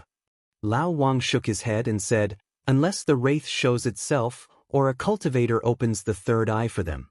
Li Mu added, "If the wraith doesn't show itself, then no cultivator opens the third eye for her." Lao Wang looked at him and said, "Then there's only one possibility." Li Mu asked, "What is it?" Lao Wang said, "This person is born with spiritual eyes." Li Mu was stunned. What is born with spiritual eyes? You can understand it as some kind of talent. Lao Wang explained, but this kind of talent is more common in the demon clan. For example, bat demons are born with the ability to attack using sound waves, and those monsters transformed from poisonous insects are very good at using poison. The dragon clan is born with the strength of the middle realm. These can all be attributed to talent. Humans sometimes have this kind of situation. Born with spiritual eyes is equivalent to opening the third eye at all times. It's normal for them to be able to see things that ordinary people can't. Li Mu didn't ask any more questions. He thought about the possibility of Wanwan's natural spiritual eyes. With her courage, she would cry when she saw a female ghost. If she was born with spiritual eyes, why didn't he discover it? Li Mu thought about it again and felt that it was normal for this kind of thing to happen to Wanwan. Although there were demons and ghosts in this world, under the protection of the imperial court, demons and ghosts and humans mostly minded their own business. Ordinary people wouldn't be able to come into contact with these things in their lifetime. Under normal circumstances, spirits and wraith looked like ordinary people. Ghosts were transformed from humans, so they had dignity and beauty. If it wasn't a special situation, who would want to make themselves hideous and terrifying with Wanwan's personality? Even if she really saw a ghost, she probably wouldn't be able to tell. This reminded Li Mu of the first time he met Jiang Wang clan. He only thought of her as an ordinary woman. While Li Mu was thinking, Lao Wang found a book in the corner of the bookshelf. He blew off the thick layer of dust on it and threw it to Li Mu. He said, "There are records about spiritual eyes in this book. Take a look yourself." Lao Wang really had all kinds of books here. Li Mu put the book together with the other books. He left the yamen and bought some talisman paper and cinnabar on the street. After the condensation of the second spirit, he could write a few more talismans, and they were the more practical ones that could expel evil spirits and kill ghosts. These talismans could only be drawn when he needed them. Obviously, there was not enough time, so he had to prepare them in advance and carry them with him. After returning home, Li Mu wrote more than 10 talismans in a row. He only stopped when his mana was almost exhausted. After dinner, he handed 2 talisman exorcism to Yu Han-yun and said, "These 2 talismans have the effect of exorcism. You and Wanwan should carry them with you. Normal ghosts will not be able to get close to you. You can read the books in my study later. They are all about cultivation. You can understand them." Li Mu didn't give the book about spiritual eyes to her. He planned to study it himself first. Yu Han-yun accepted the talisman. Li Mu asked again, "Is the bit of mana I sent into your body still there?" Yu Han-yun nodded and said, "It's still there." People with average talent often needed several months of guidance to produce the first bit of mana in their body. If they had the help of other cultivators to help them familiarize themselves with the flow of mana, this time could be greatly shortened. Even so, those who were slightly talented still needed the help of other cultivators several times before they could condense their mana. Li Mu had a pure yang body and was extremely talented, so he easily retained the mana that Li Qing sent into his body. Li Mu just checked Wanwan's body and found that the mana he sent into her body in the morning had already dissipated. He thought that Yu Han-yun would be the same and would need to try a few more times. He didn't expect that the mana in her body had not dissipated yet. Li Mu looked at her and said in surprise, "Give me your hand." Yu Han-yun stretched out her hand. Li Mu held her hand. Yu Han-yun blushed slightly, but she still allowed him to hold her hand. Li Mu sent a trace of her dermic powers into Lu Hanyun's body. After a cycle, she was surprised to find that not only did the dermic powers she had left in Lu Hanyun's body in the morning did not disappear, but instead increased a little. Although it was only a negligible increase, it showed that her talent for cultivation was not inferior to Li Mu's. Yu Han-yun saw his strange expression and asked nervously, "What's wrong?" Li Mu seemed to have thought of something. He looked at her and asked, "What are your birth characters?" Other than marriage discussions, Yu Han-yun couldn't think of any other time to ask about her birth characters. She asked in confusion, "Why are you asking this?" Li Mu said, "Tell me first. This is very important." Yu Han-yun thought for a moment and said, "Icho, XNC, Ding Mao, Gui Mao." Li Mu calculated with his fingers and looked at Yu Han-yun in shock. Li Mu was born in the year of the dragon. His birth characters were Wu Chen, Geng Wu, Bing Wu, Ren Chen. The 4 pillars were pure yang. Yu Han-yun was born in the year of the ox. She was 3 years older than him. Her birth characters were Icho, XNC, Ding Mao, Gui Mao. She was the opposite of Li Mu. The 4 pillars were pure yin. Pure yang, pure yin, body of the 5 elements. The soul and the body were great supplements that even demons and heretical cultivation would covet. It was also an excellent body for cultivation. Li Mu used to think that since he had a pure yang body, his cultivation speed would be as fast as cheating. However, he recently realized that although his cultivation speed was not slow, it was far from the description of a pure yang body in the books. The reason why he could condense 2 souls in such a short time was because he collected the 7 emotions very quickly. His cultivation path was different from others. Li Mu had thought about this question before and quickly found the answer. Although his body was still pure yang, his soul belonged to his previous life. Because of this, his cultivation speed was greatly reduced compared to people whose souls and bodies were pure yang. However, Yu Hanyun was different. She had a complete pure yin body. In terms of normal cultivation speed, even Li Mu could not compare to her. Li Mu looked at Yu Hanyun in a daze. She and Wanwan, one had a pure yin body and the other was born with spirit eyes. What kind of master and servant were they? Yu Hanyun saw his strange expression and felt a little uneasy. She asked, "Is there a problem?" Li Mu came back to his senses. He never expected that Yu Hanyun would have such a rare body like him. He looked at Yu Hanyun and asked, "Has anyone told you that you have a rare pure yin body?" As soon as he said this, Yu Hanyun's body trembled and her face immediately turned pale. Li Mu was stunned for a moment and asked, "What's wrong?" Yu Hanyun lowered her head and said with a calm expression, "When I was young, father and mother found a fortune teller. The fortune teller said that a pure yang body and a pure yin body would bring calamity to their loved ones. Father and mother thought that I was inauspicious and sold me to the music hall. Although there was no such thing as a pure yang body and a pure yin body, they would easily attract the covetous of evil beings. To a certain extent, it was not wrong to say that they would bring calamity to the people around them. The cause of death of Li Mu's predecessor was probably because of this.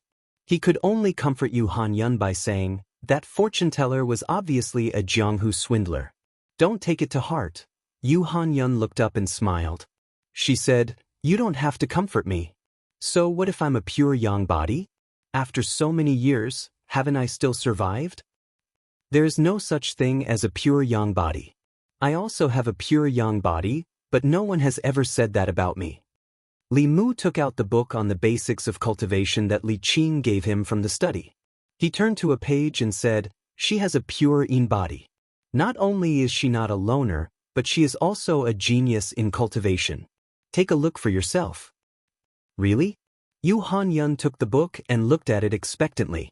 On the yellowed page, there were a few sentences. People with a pure yang body and a pure yin body have souls that are different from ordinary people's. They are easily coveted by evil beings. If they cultivate, their cultivation speed will be several times faster than ordinary people. A man with a pure yang body and a woman with a pure yin body are a match made in heaven. They can form the great Tao of dual cultivation. Yin and yang combine and complement each other. Yu Hanyun looked up at Li Mu and said suspiciously, "This book? You didn't write it, did you?" Li Mu glanced at the contents of the page and knew that she had misunderstood the latter part of the words. To prevent her from thinking that he was hinting at something, Li Mu shook his head and said, "Don't misunderstand. You are not my type."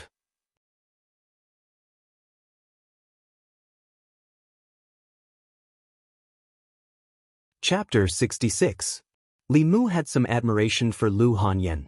He admired her independence and self-improvement as a woman. She had traveled thousands of miles from Zhongjun with a servant girl, and in such a short period of time, she had expanded the Yunyan Pavilion to its current scale.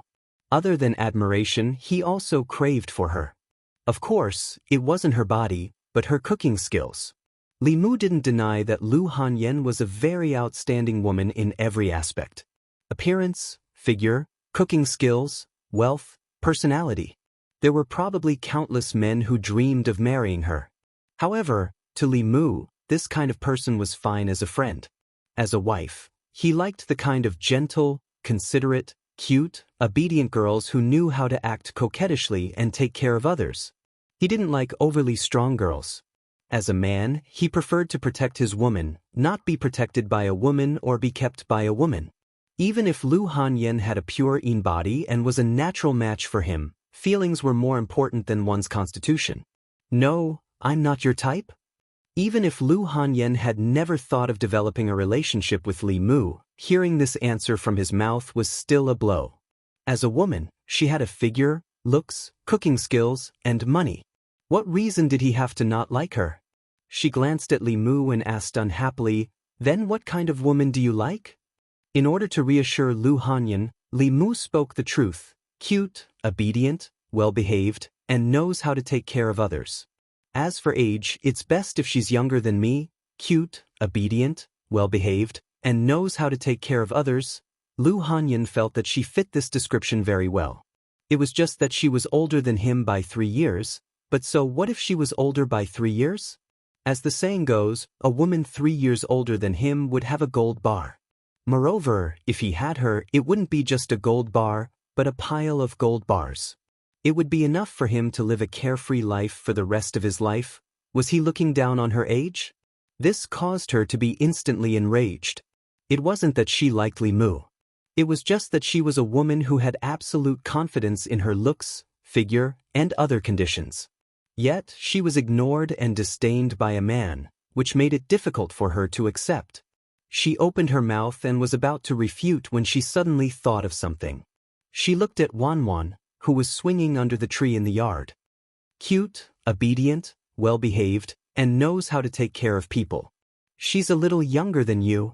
She suddenly looked at Li Mu and said warily, "Are you thinking about Wan?" If Lu Hanyan hadn't mentioned it, Li Mu wouldn't have thought about it. After her reminder, Li Mu suddenly realized that if Wan was 2 years older, wouldn't she be his ideal type?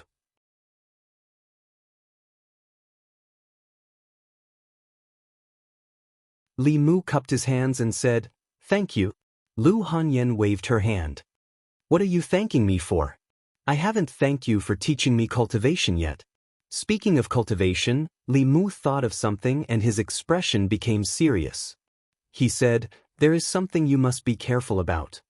Seeing his serious expression, Lu Hanyan also became serious. She asked, "What is it?" Li Mu said, "The bodies of pure yin and pure yang are indeed suitable for cultivation, but our souls and bodies are also great nourishment for demonic ghosts and evil creatures. Not only are they easy to attract demonic ghosts and evil creatures, they will also attract the covetous eyes of heretical cultivation. In the future, you must never tell anyone about your birth date and horoscope, let alone let anyone know that you have a body of pure yin." Lu Hanyan nodded and said solemnly, "I understand. The bodies of pure yang, pure yin, and 5 elements could not be seen from the outside, unless someone knew their birth date and horoscope, or came into close contact with evil creatures that were more sensitive to these types of bodies." That night in the Zhang family village, the zombie did not chase after Hanja and only chased after Li Mu because of this reason. Lu Hanyan closed the introductory book and said, "Let me have a look at this book." This book could help her understand more about cultivation. Li Mu nodded and said, "Take it.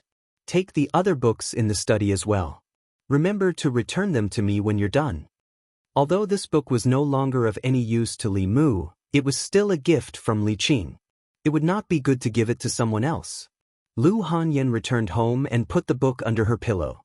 She said to her servant girl, "Woman, go to the opera house and tell the masters to write the script for Transforming into Butterflies in 3 days. Their wages for this month will be doubled." Ren residence. The Four Seas bookstore was closed for 3 months as a punishment and had to pay 100 taels of silver to the shopkeeper of the Yunyan Pavilion. The shopkeeper was also beaten 50 times. In the Ren residence, the servants looked worried. In a room in the inner courtyard, shopkeeper Ren's wails could be heard. A young man walked into the room. When shopkeeper Ren saw him, he immediately said, "You have to avenge father." The young man's face darkened.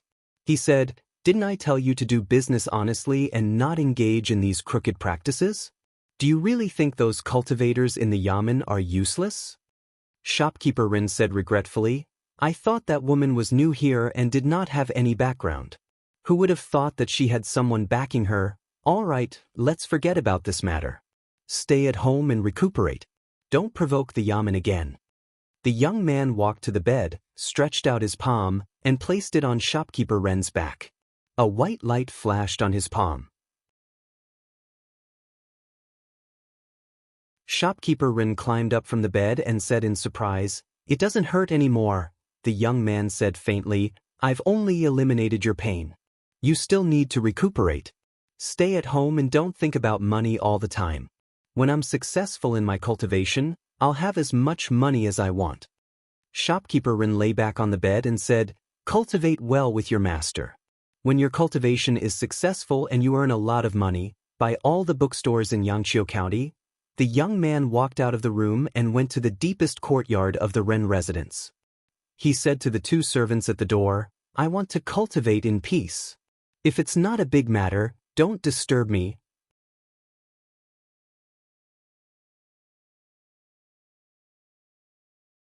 Chapter 67.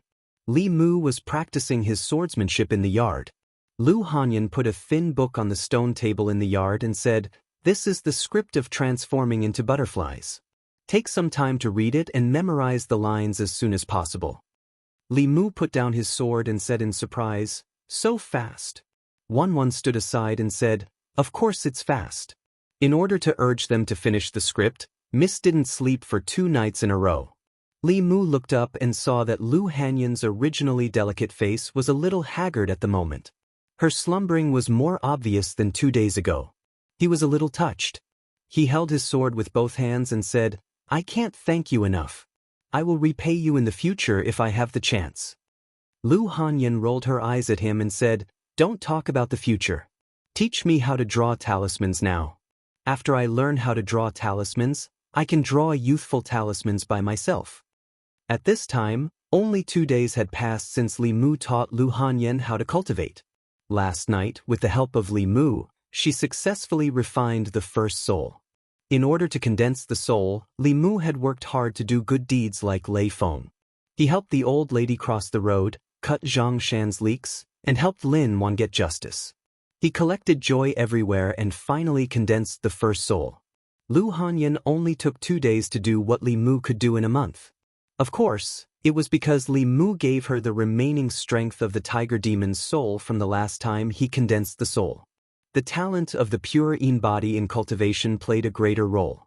Of course, without the courage of a demon, she would not have been able to refine the second soul so quickly. Lu Hanyan remembered the feeling of rapid improvement in cultivation last night. She couldn't help but lick her lips. She looked at Li Mu and asked, "Did you put anything into my body last night?" "No, not a drop." Li Mu looked at her and said seriously, "You have to be down to earth when you cultivate.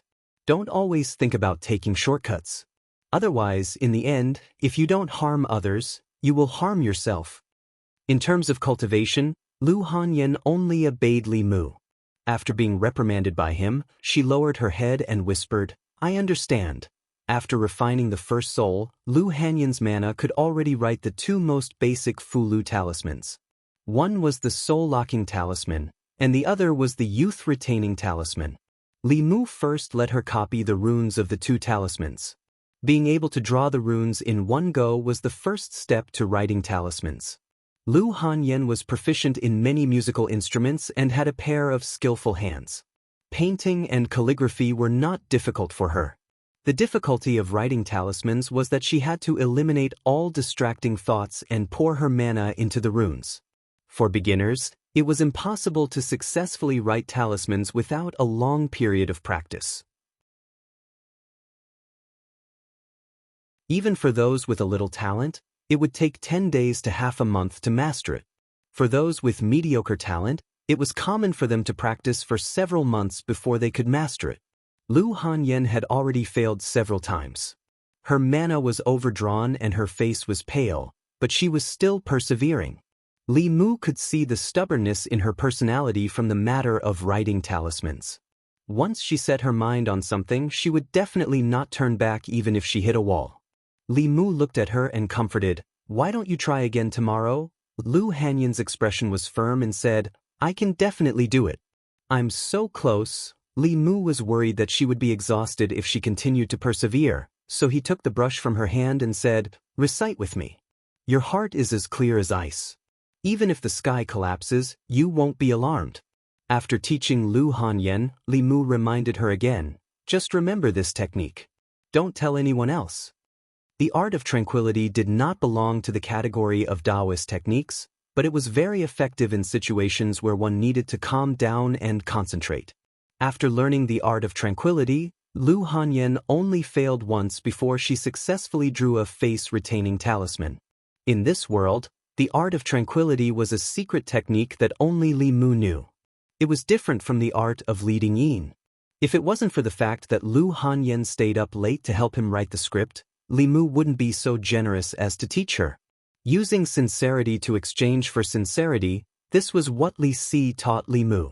Although Li Si said that it was to pick up girls, it could be used in other situations as well. Speaking of which, he couldn't favor one and discriminate against the other. Since he taught it to Lu Hanyan, he should find a chance to teach it to Li Qing as well. Although Lu Hanyan was also kind to him, it wasn't 10 to 20% of Li Qing's kindness to him. And from Li Qing, Li Mu had never asked for anything in return. When Li Mu found Li Qing in the guard room, she was cultivating with her eyes closed. The lower three realms of cultivation were soul refining, soul condensing, and spirit concentrating. Soul refining was to refine the 7 souls, allowing the cultivator to completely control the body. Soul condensing was actually soul refining. It was the process of the cultivator gradually controlling the 3 souls. In this realm, the cultivator's soul gradually grew stronger and could freely enter and leave the body. Moreover, when the soul was in the state of leaving the body, it could still retain part of its strength.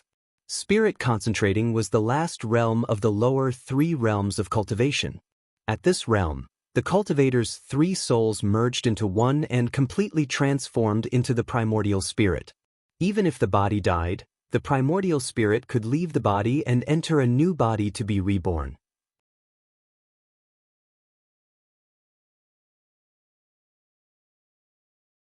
You should smile more often. Li Qing froze for a moment. Then her gaze wandered for a moment and she said, "Go on patrol." Zhang Shan, who had just returned from his patrol and was preparing to rest in the duty room, stood outside the door, his eyes wide open. A moment later, on the Weiyang Street, he wrapped his arm around Li Mu's shoulder and said in shock, "Li Mu, are you crazy? You even dare to tease the boss. Aren't you afraid that the boss will get angry?" Li Si walked by his side and said, "A woman will never get angry because you praise her beauty." Zhang Shan asked in return, "Is the boss an ordinary woman?"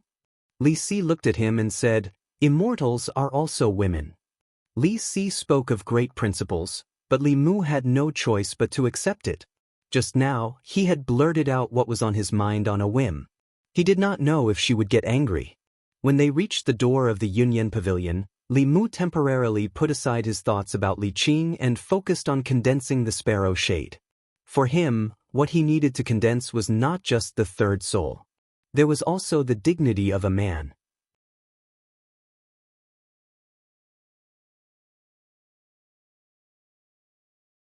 Chapter 68.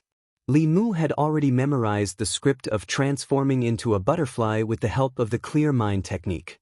Lu Hanyan asked him to come to the theater to rehearse when he was free. 1 minute on stage was 10 years of practice off stage. Before officially going on stage, everyone had to memorize the script thoroughly and rehearse it in advance without any mistakes. Only then could they walk from behind the scenes to the front of the stage. When shopkeeper Huang saw Li Mu, he ran over eagerly and said, "Young master, you're here. Please change into your costume first. We'll start rehearsing in a while." Li Mu needed the audience to feel sad for him. Naturally, the more miserable the character he played, the better. Who else could he choose to play Liang Shanbo? However, in fact, he wasn't very sure if he could collect sadness in this way. If he couldn't, he would let Li Qing break his legs and pretend to be a beggar. He would beg at the city gate. A man should be more ruthless to himself. Survival was always the first priority. Dignity and other things could be abandoned in the face of life. Because it was just a rehearsal, Li Mu changed into his costume and didn't put on makeup. He sat backstage. After a while, he saw shopkeeper Huang coming over with another handsome scholar in costume. Li Mu looked at the handsome scholar's face. No matter how he looked at it, it was familiar. However, he couldn't remember where he had seen it before. The handsome scholar crossed his arms and asked, "What's wrong?" You don't recognize me? Li Mu looked at Lu Hanyan and said in surprise, Why are you dressed like this? Because I'm acting in a heroic stage. Lu Hanyan looked at him proudly and asked, How is it? Do I look like you? Needless to say, Lu Hanyan was beautiful. After dressing up as a man, she immediately became a heroic young man. If she walked on the street, she would probably attract a lot of ignorant girls. That sounds like it, Li Mu nodded, then he thought of something and asked, Wait, do you know how to act? As the female lead of Liangzhu, Zhu Yingtai had a lot of scenes and lines in the drama. If she screwed up, she would just lose a few customers. However, to Li Mu, he would lose a bunch of leaks. No, he would lose the hope of condensing the sparrow shade and becoming a real man. This was not something for her to play with. Lu Hanyan glanced at him and said, If you don't believe me, I can arrange for someone else to act in Yingtai. Although Auntie Wang is in her 50s, her basic skills are solid. Acting as a young woman in her 20s shouldn't be a problem. Li Mu said without hesitation, Of course I believe you. Liangzhu was a couple in the drama. Although there weren't any restricted scenes, it was inevitable for them to hold hands and hug. If he had to choose between Auntie Wang and Lu Hanyan, Li Mu would still choose her. The only thing he was worried about was that Zhu Yingtai was going to dress up as a man. If he let Li Qing act, she wouldn't need any props and would just wear a loose costume. No one would be able to tell. However, Lu Hanyan was different. Unless the audience was blind, they would be able to tell at a glance. Li Mu subconsciously looked at her and noticed that her originally bulging chest had become flat. After being stunned for a moment, he couldn't help but ask, Don't you feel uncomfortable from being strangled? Lu Hanyan lowered her head and said in embarrassment, It's none of your business. Li Mu was also worried that she would hurt herself. It wouldn't be good if she hurt her body in order to satisfy her desire for acting. However, since Lu Hanyan didn't care, he couldn't say anything more. He said, Since you're ready, let's start rehearsing. While the two were rehearsing, on the other side of the theater, several actors gathered there and looked at the two figures not far away. One of them was puzzled and said, Transforming into butterflies is such a good script. Why did you find a newcomer to act as the lead? Isn't this messing around? The person next to him looked at him and said, Yeah, I thought you would act as Liang Shanbua. This is a rare opportunity to show your face. I don't know what you're thinking. That person listened to Li Mu's clumsy lines and sighed. He said, I'm really not convinced. How am I not better than him? Lu Hanyan was a professional. Not only was she proficient in musical instruments, but she was also good at singing. Li Mu was completely a layman. After the two of them rehearsed their lines, Lu Hanyan shook her head and said, You can't go on stage directly like this. A real actor knows how to arouse the emotions of the guests. When they act as the bad guys, they can make the guests hate them so much that they even forget that this is acting and rush to the stage to curse. When they act as the good guys, they can gain the sympathy of the guests and make the guests cry for them. Your acting is too stiff. Even if you act as Liang Shanbua, you can't move the guests and get their grief. Grief was a very important thing. Li Mu also became serious and said, I'll think about it carefully. Lu Hanyan shook her head and said, A good actor takes 10 years to become a beginner, 20 years to become an actor, and 30 to 50 years to become a master. In this line, without the guidance of a master, it's difficult to understand anything. Li Mu asked, Is there any quick way? There's no quick way to improve your acting skills. You can only practice hard.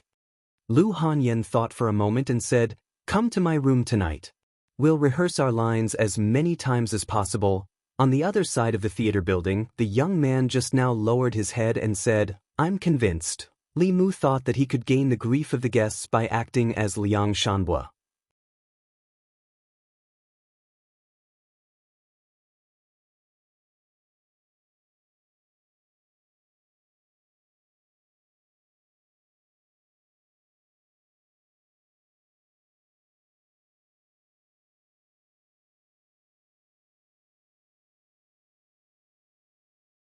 Because the story of transforming into a butterfly had been popular in the tea house for a while, and later in the bookstore, Most of the people of Yangqiu County had heard about it from others even if they hadn't read it. Before releasing Transforming into a Butterfly, the opera house had done publicity a few days in advance. Many people who had heard the story of Transforming into a Butterfly had bought tickets a few days in advance, waiting to see the first performance of the new play. Two pitiful people. Why didn't they have a good ending? That Ma family is really a good-for-nothing. They're always trying to break up a couple. Liang Zhu transforms into a butterfly. It makes my heart ache. Even though they already knew the content of the story, the feelings generated from hearing it and seeing it were completely different.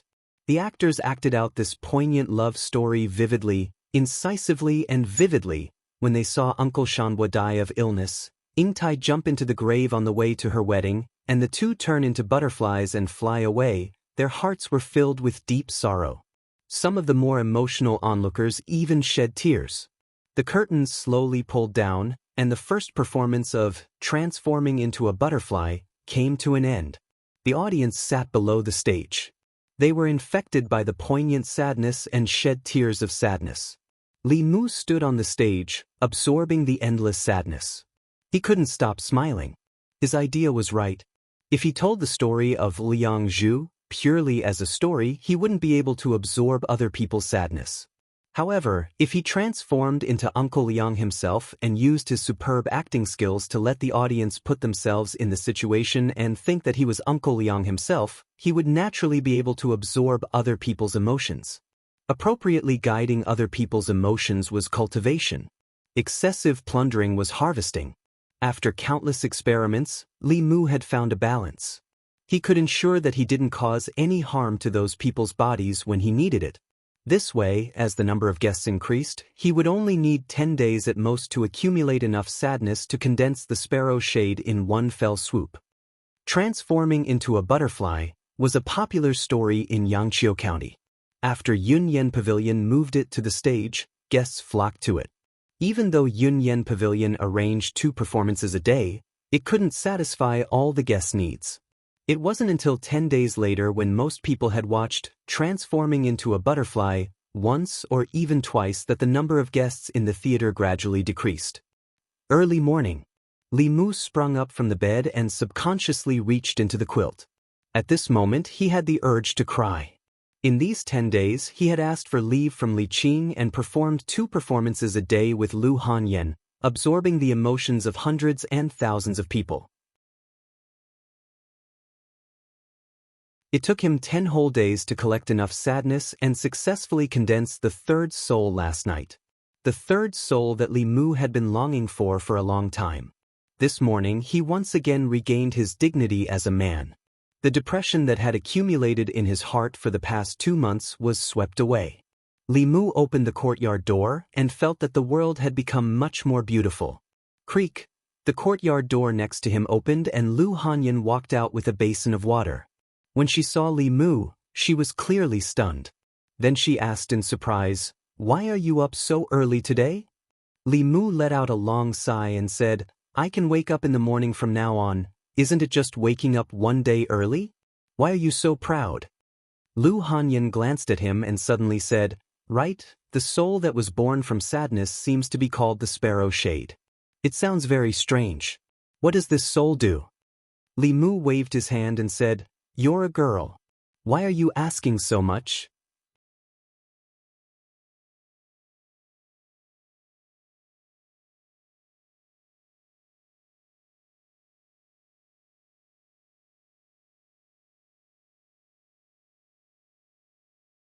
Two corpses were placed on the side of the mountain path. Hanja glanced at Li Mu and looked away. Li Qing bent down and checked the 2 corpses. She said, "Judging from the wounds, it should be done by demons." Li Mu walked forward and found that the 2 corpses were male. One was about 40 years old and the other looked only 20 years old. Their necks were bitten off by something and their blood was sucked dry. At first glance, it was obvious that it was done by demons. Li Qing stood up and asked, "Have you investigated the identity of the deceased?"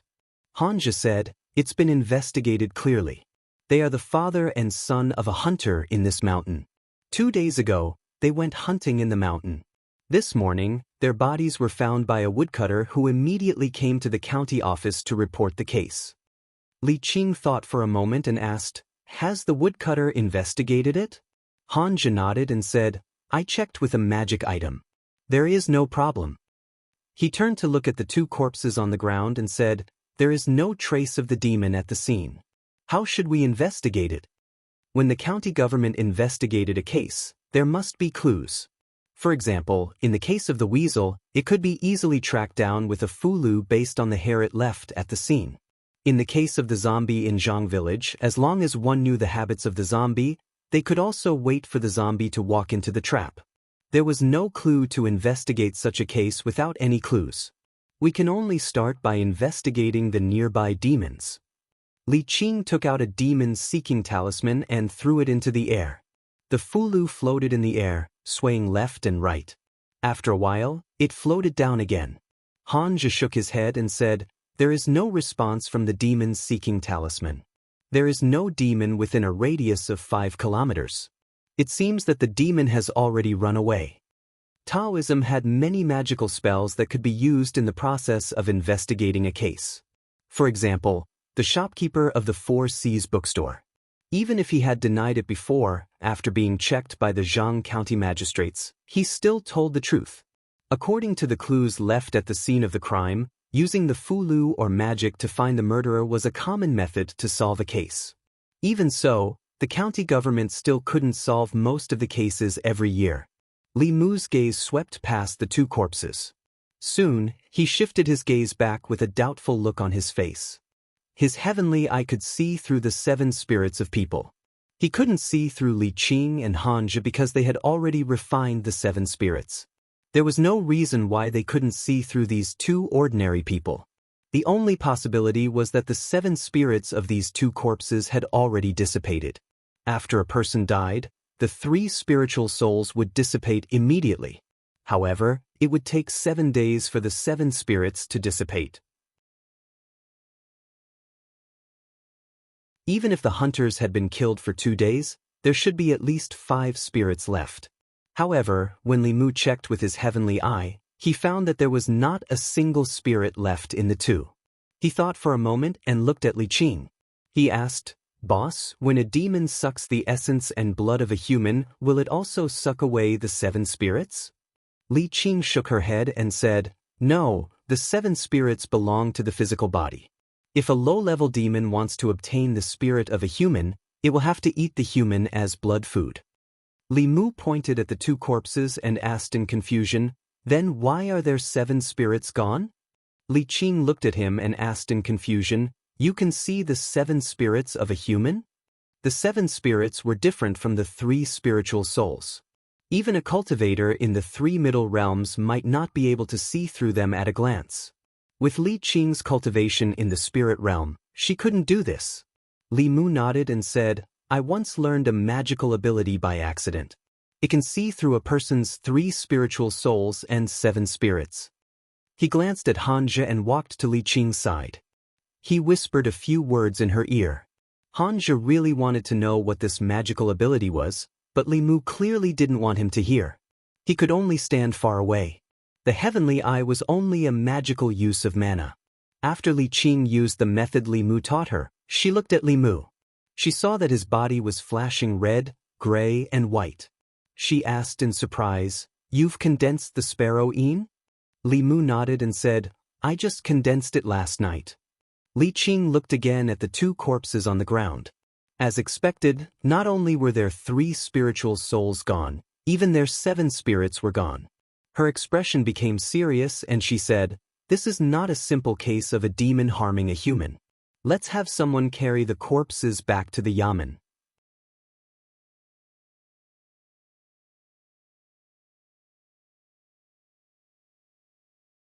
Chapter 71. In the Yangqiu County Government. Zhang County magistrates were not in the government office today. Constable Zhou paced around and said, "It's normal for the 3 souls to dissipate after death, but there must be something strange about the 7 souls dissipating so quickly. Is there such a possibility?" Hanja thought for a moment and said, "The monster first killed the father and son, and then someone took their 7 souls. Constable Zhou shook his head and said, although we can't rule out such a possibility, I think it's more likely that the deaths of these 2 people were man-made. As for the wounds on their bodies, they were done later to mislead us into thinking that they were killed by the monster. This is a common method of heretical cultivation. Hanja looked at him and asked, Constable Zhou, do you suspect that it was done by heretical cultivation? Constable Zhou nodded and said, have you tried to find their souls? Li Qing said, I have, but the immortal guiding talisman didn't respond. If it was really done by heretical cultivation, I'm afraid that their souls have been refined, and the traces of their existence have completely disappeared. Constable Zhou frowned and said, he's in the light, and we're in the dark. Unless he makes a move next time, we can't grasp his movements at all. This case is troublesome, not necessarily. A voice came from the door. Old Wang leaned against the door frame and said, a person's soul doesn't dissipate so quickly. Even if it has been refined, it can still be sensed by the Fulu after a short time. However, at this time, we can't use the ordinary Fulu. Constable Zhou asked doubtfully, then what kind of Fulu should we use? Old Wang shook his head and said, I don't know. I seem to have seen it in a book, but I can't remember which one. Old Wang was indeed a living fossil in the government office. After more than 2 hours of rummaging through the bookshelves in his duty room, he actually found an obscure Daoist book. The nameless Fulu was recorded in this obscure Daoist book. Unlike the immortal guiding talisman, this Fulu didn't need a living soul to guide it. As long as there was a trace of the deceased soul, the Fulu would be able to sense it. Of course, the prerequisite was that the trace of soul was within the Fulu's sensing range. In addition, the Fulu was a mid-level Fulu, and it required cultivation above the realm to complete the talisman. Constable Zhou looked at Li Qing and said, in the government office, only you and Lord Zhang are at the 3rd realm. Lord Zhang isn't here, so I'll have to trouble Miss Qing with the talisman. Hanja looked at the Fulu and frowned. The Fulu's talisman is too complicated. Without a few days of effort, it's impossible to learn it. By that time, their remaining soul would have dissipated long ago. Li Qing didn't say much.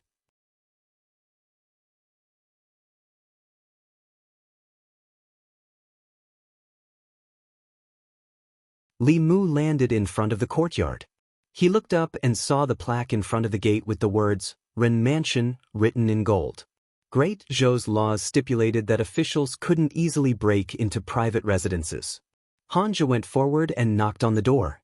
Very quickly, a servant of the Ren Mansion poked his head out and said impatiently, what are you doing? Hanja looked at him coldly and said, we suspect that your mansion is harboring important criminals. Immediately open the door for a search. When the servant saw that the people outside were officials, he hurriedly ran back.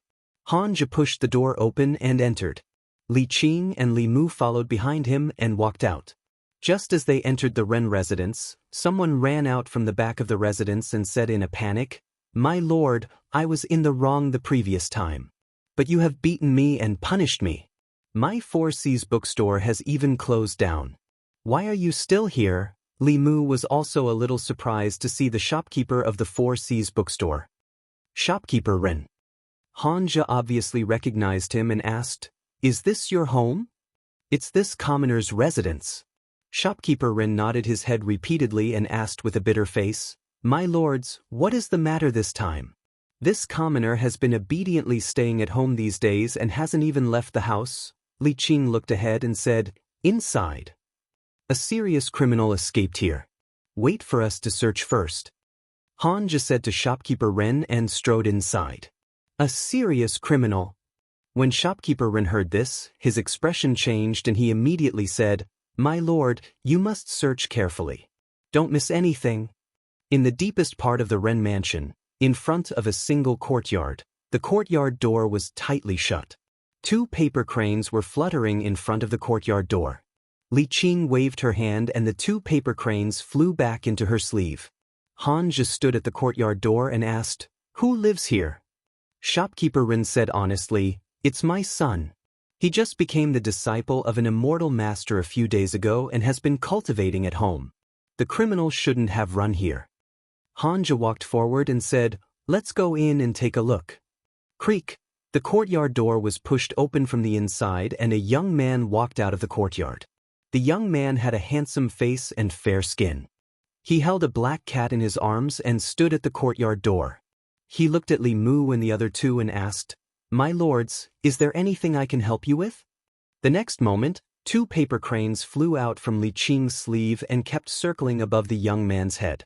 Fu Lu had a reaction, which meant that this young man was the heretical cultivation who refined the souls of the 2 victims. Hanja pulled out his knife and said angrily, "So it's you." The young man's expression changed for the first time.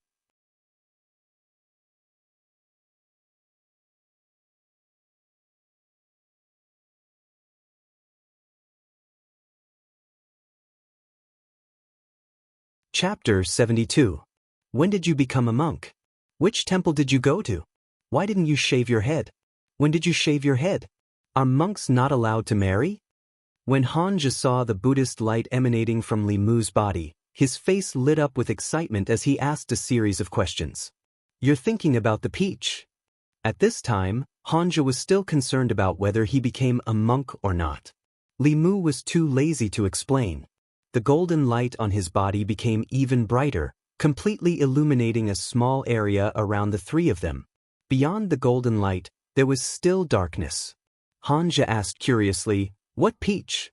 Seeing Li Mu ignoring him, he said, "This is a formation. Everyone is connected by holding hands. Stay where you are and don't move around casually. If you get separated, you may not be able to meet again." Hanja explained and then extended his hand to Li Qing. Li Mu took the opportunity to hold Hanja's hand and gave his hand to Li Qing. This way, Hanja was on the left, Li Qing was on the right, and Li Mu was in the middle, holding 2 people. Hanja glared at him but didn't say anything. He took out a talisman and threw it into the air. Li Mu raised his head and saw that in the darkness outside the golden light, lightning flashed and crackled. Countless lightning bolts exploded and formed a lightning net. Lightning magic is a powerful magic that only cultivators in the middle realm can come into contact with. However, the Fugu school's specialty is to use the talisman to release magic that is far beyond the cultivator's current level. However, Hanja's lightning magic released through the talisman was not as powerful as his confrontation formula. After the lightning net exploded, Li Mu heard a muffled groan from outside the formation. Even the surrounding darkness became thinner, but the formation was still not broken. Formations are also an important branch of Taoism's magic. The Spirit Array sect and the Fugu school are both part of the 6 Taoism sects. Whether it is the talisman or the formation, it is a way for cultivators to use external forces to increase their own strength. A powerful talisman or formation can easily bridge the gap between realms. Just like a child, under normal circumstances, could not defeat an adult. However, if the adult was unarmed and the child had an AK in his hand, the outcome of the battle would be different. Normal formations rely on auxiliary items such as formation flags. It is very simple to trap an enemy with a higher cultivation than oneself. It even need not be controlled from the outside. Hanja's thunder charm didn't have much effect. Li Qing closed her eyes for a moment and then opened them again. She pointed in a certain direction and said, "The eye of the formation is there. Attack together." Li Mu loosened his grip, held Bai, and channeled his mana. The long saber in Hanja's hand also began to flicker with white light. Whoosh, whoosh, whoosh.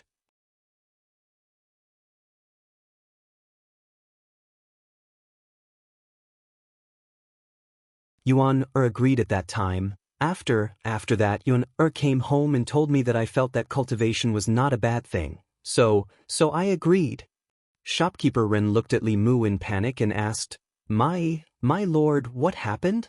Li Mu looked at him and said, "Your son killed many innocent people for his own cultivation." "That's impossible." Shopkeeper Ren trembled and hurriedly said, "My lord, you must be mistaken. He has been timid since he was young. He didn't even dare to kill a chicken. How could he kill people? A timid person would not treat a cat demon in the embryonic transformation realm as a pet. He would also not set up a formation and flee after seeing Li Mu and the other two. People would change, especially after they started cultivating. As their strength increased, their mentality would also undergo a huge change. Especially when he tried to cultivate with the souls of living people, he would completely become a heretical cultivation cultivator. He would view human lives as grass and human souls as tools for his cultivation, and according to Li Mu's guess, that so-called immortal master did not have the intention of taking in Ren Yuan as a disciple. To be able to allow Ren Yuan to cultivate in such a way and rapidly increase his strength, it meant that this person was most likely also a heretical cultivation cultivator. When a heretical cultivation cultivator encountered a wood elemental body, he would definitely not think of taking in a disciple. Although the 5 elemental body was not as rare as the pure yang and pure yin bodies, it still had a very special use for heretical cultivation cultivators. Li Mu had read in books that many heretical cultivation cultivators would use the 5 elemental body as a cauldron to guide their cultivation. In an extremely short period of time, they would rapidly increase their cultivation. After that, they would devour their souls or primordial spirits to break through their own realms. Li Mu looked at shopkeeper Ren again and asked, "Where is Ren Yuan's master?" Shopkeeper Ren shook his head and said, "He comes and goes without a trace. He only comes to our residence occasionally to guide Yuan in his cultivation. He has not appeared for more than a month. Usually, he can only find us, but we can't find him." He swallowed his saliva and asked Li Mu, "My lord, is there a problem with that immortal master?" Li Mu said coldly, "The immortal master is fake. The demon is real. He didn't take your son as a disciple out of good intentions." "That can't be." Shopkeeper Ren's face was filled with doubt. He said, "That immortal master is really capable. I have seen it with my own eyes. He can walk on water and sit on fire, ride the wind, and even spit out flames from his mouth. He disappeared under my nose, walk on water and sit on fire, ride the wind?" Li Mu's body trembled. He suddenly looked at shopkeeper Ren and asked, "What did you say?"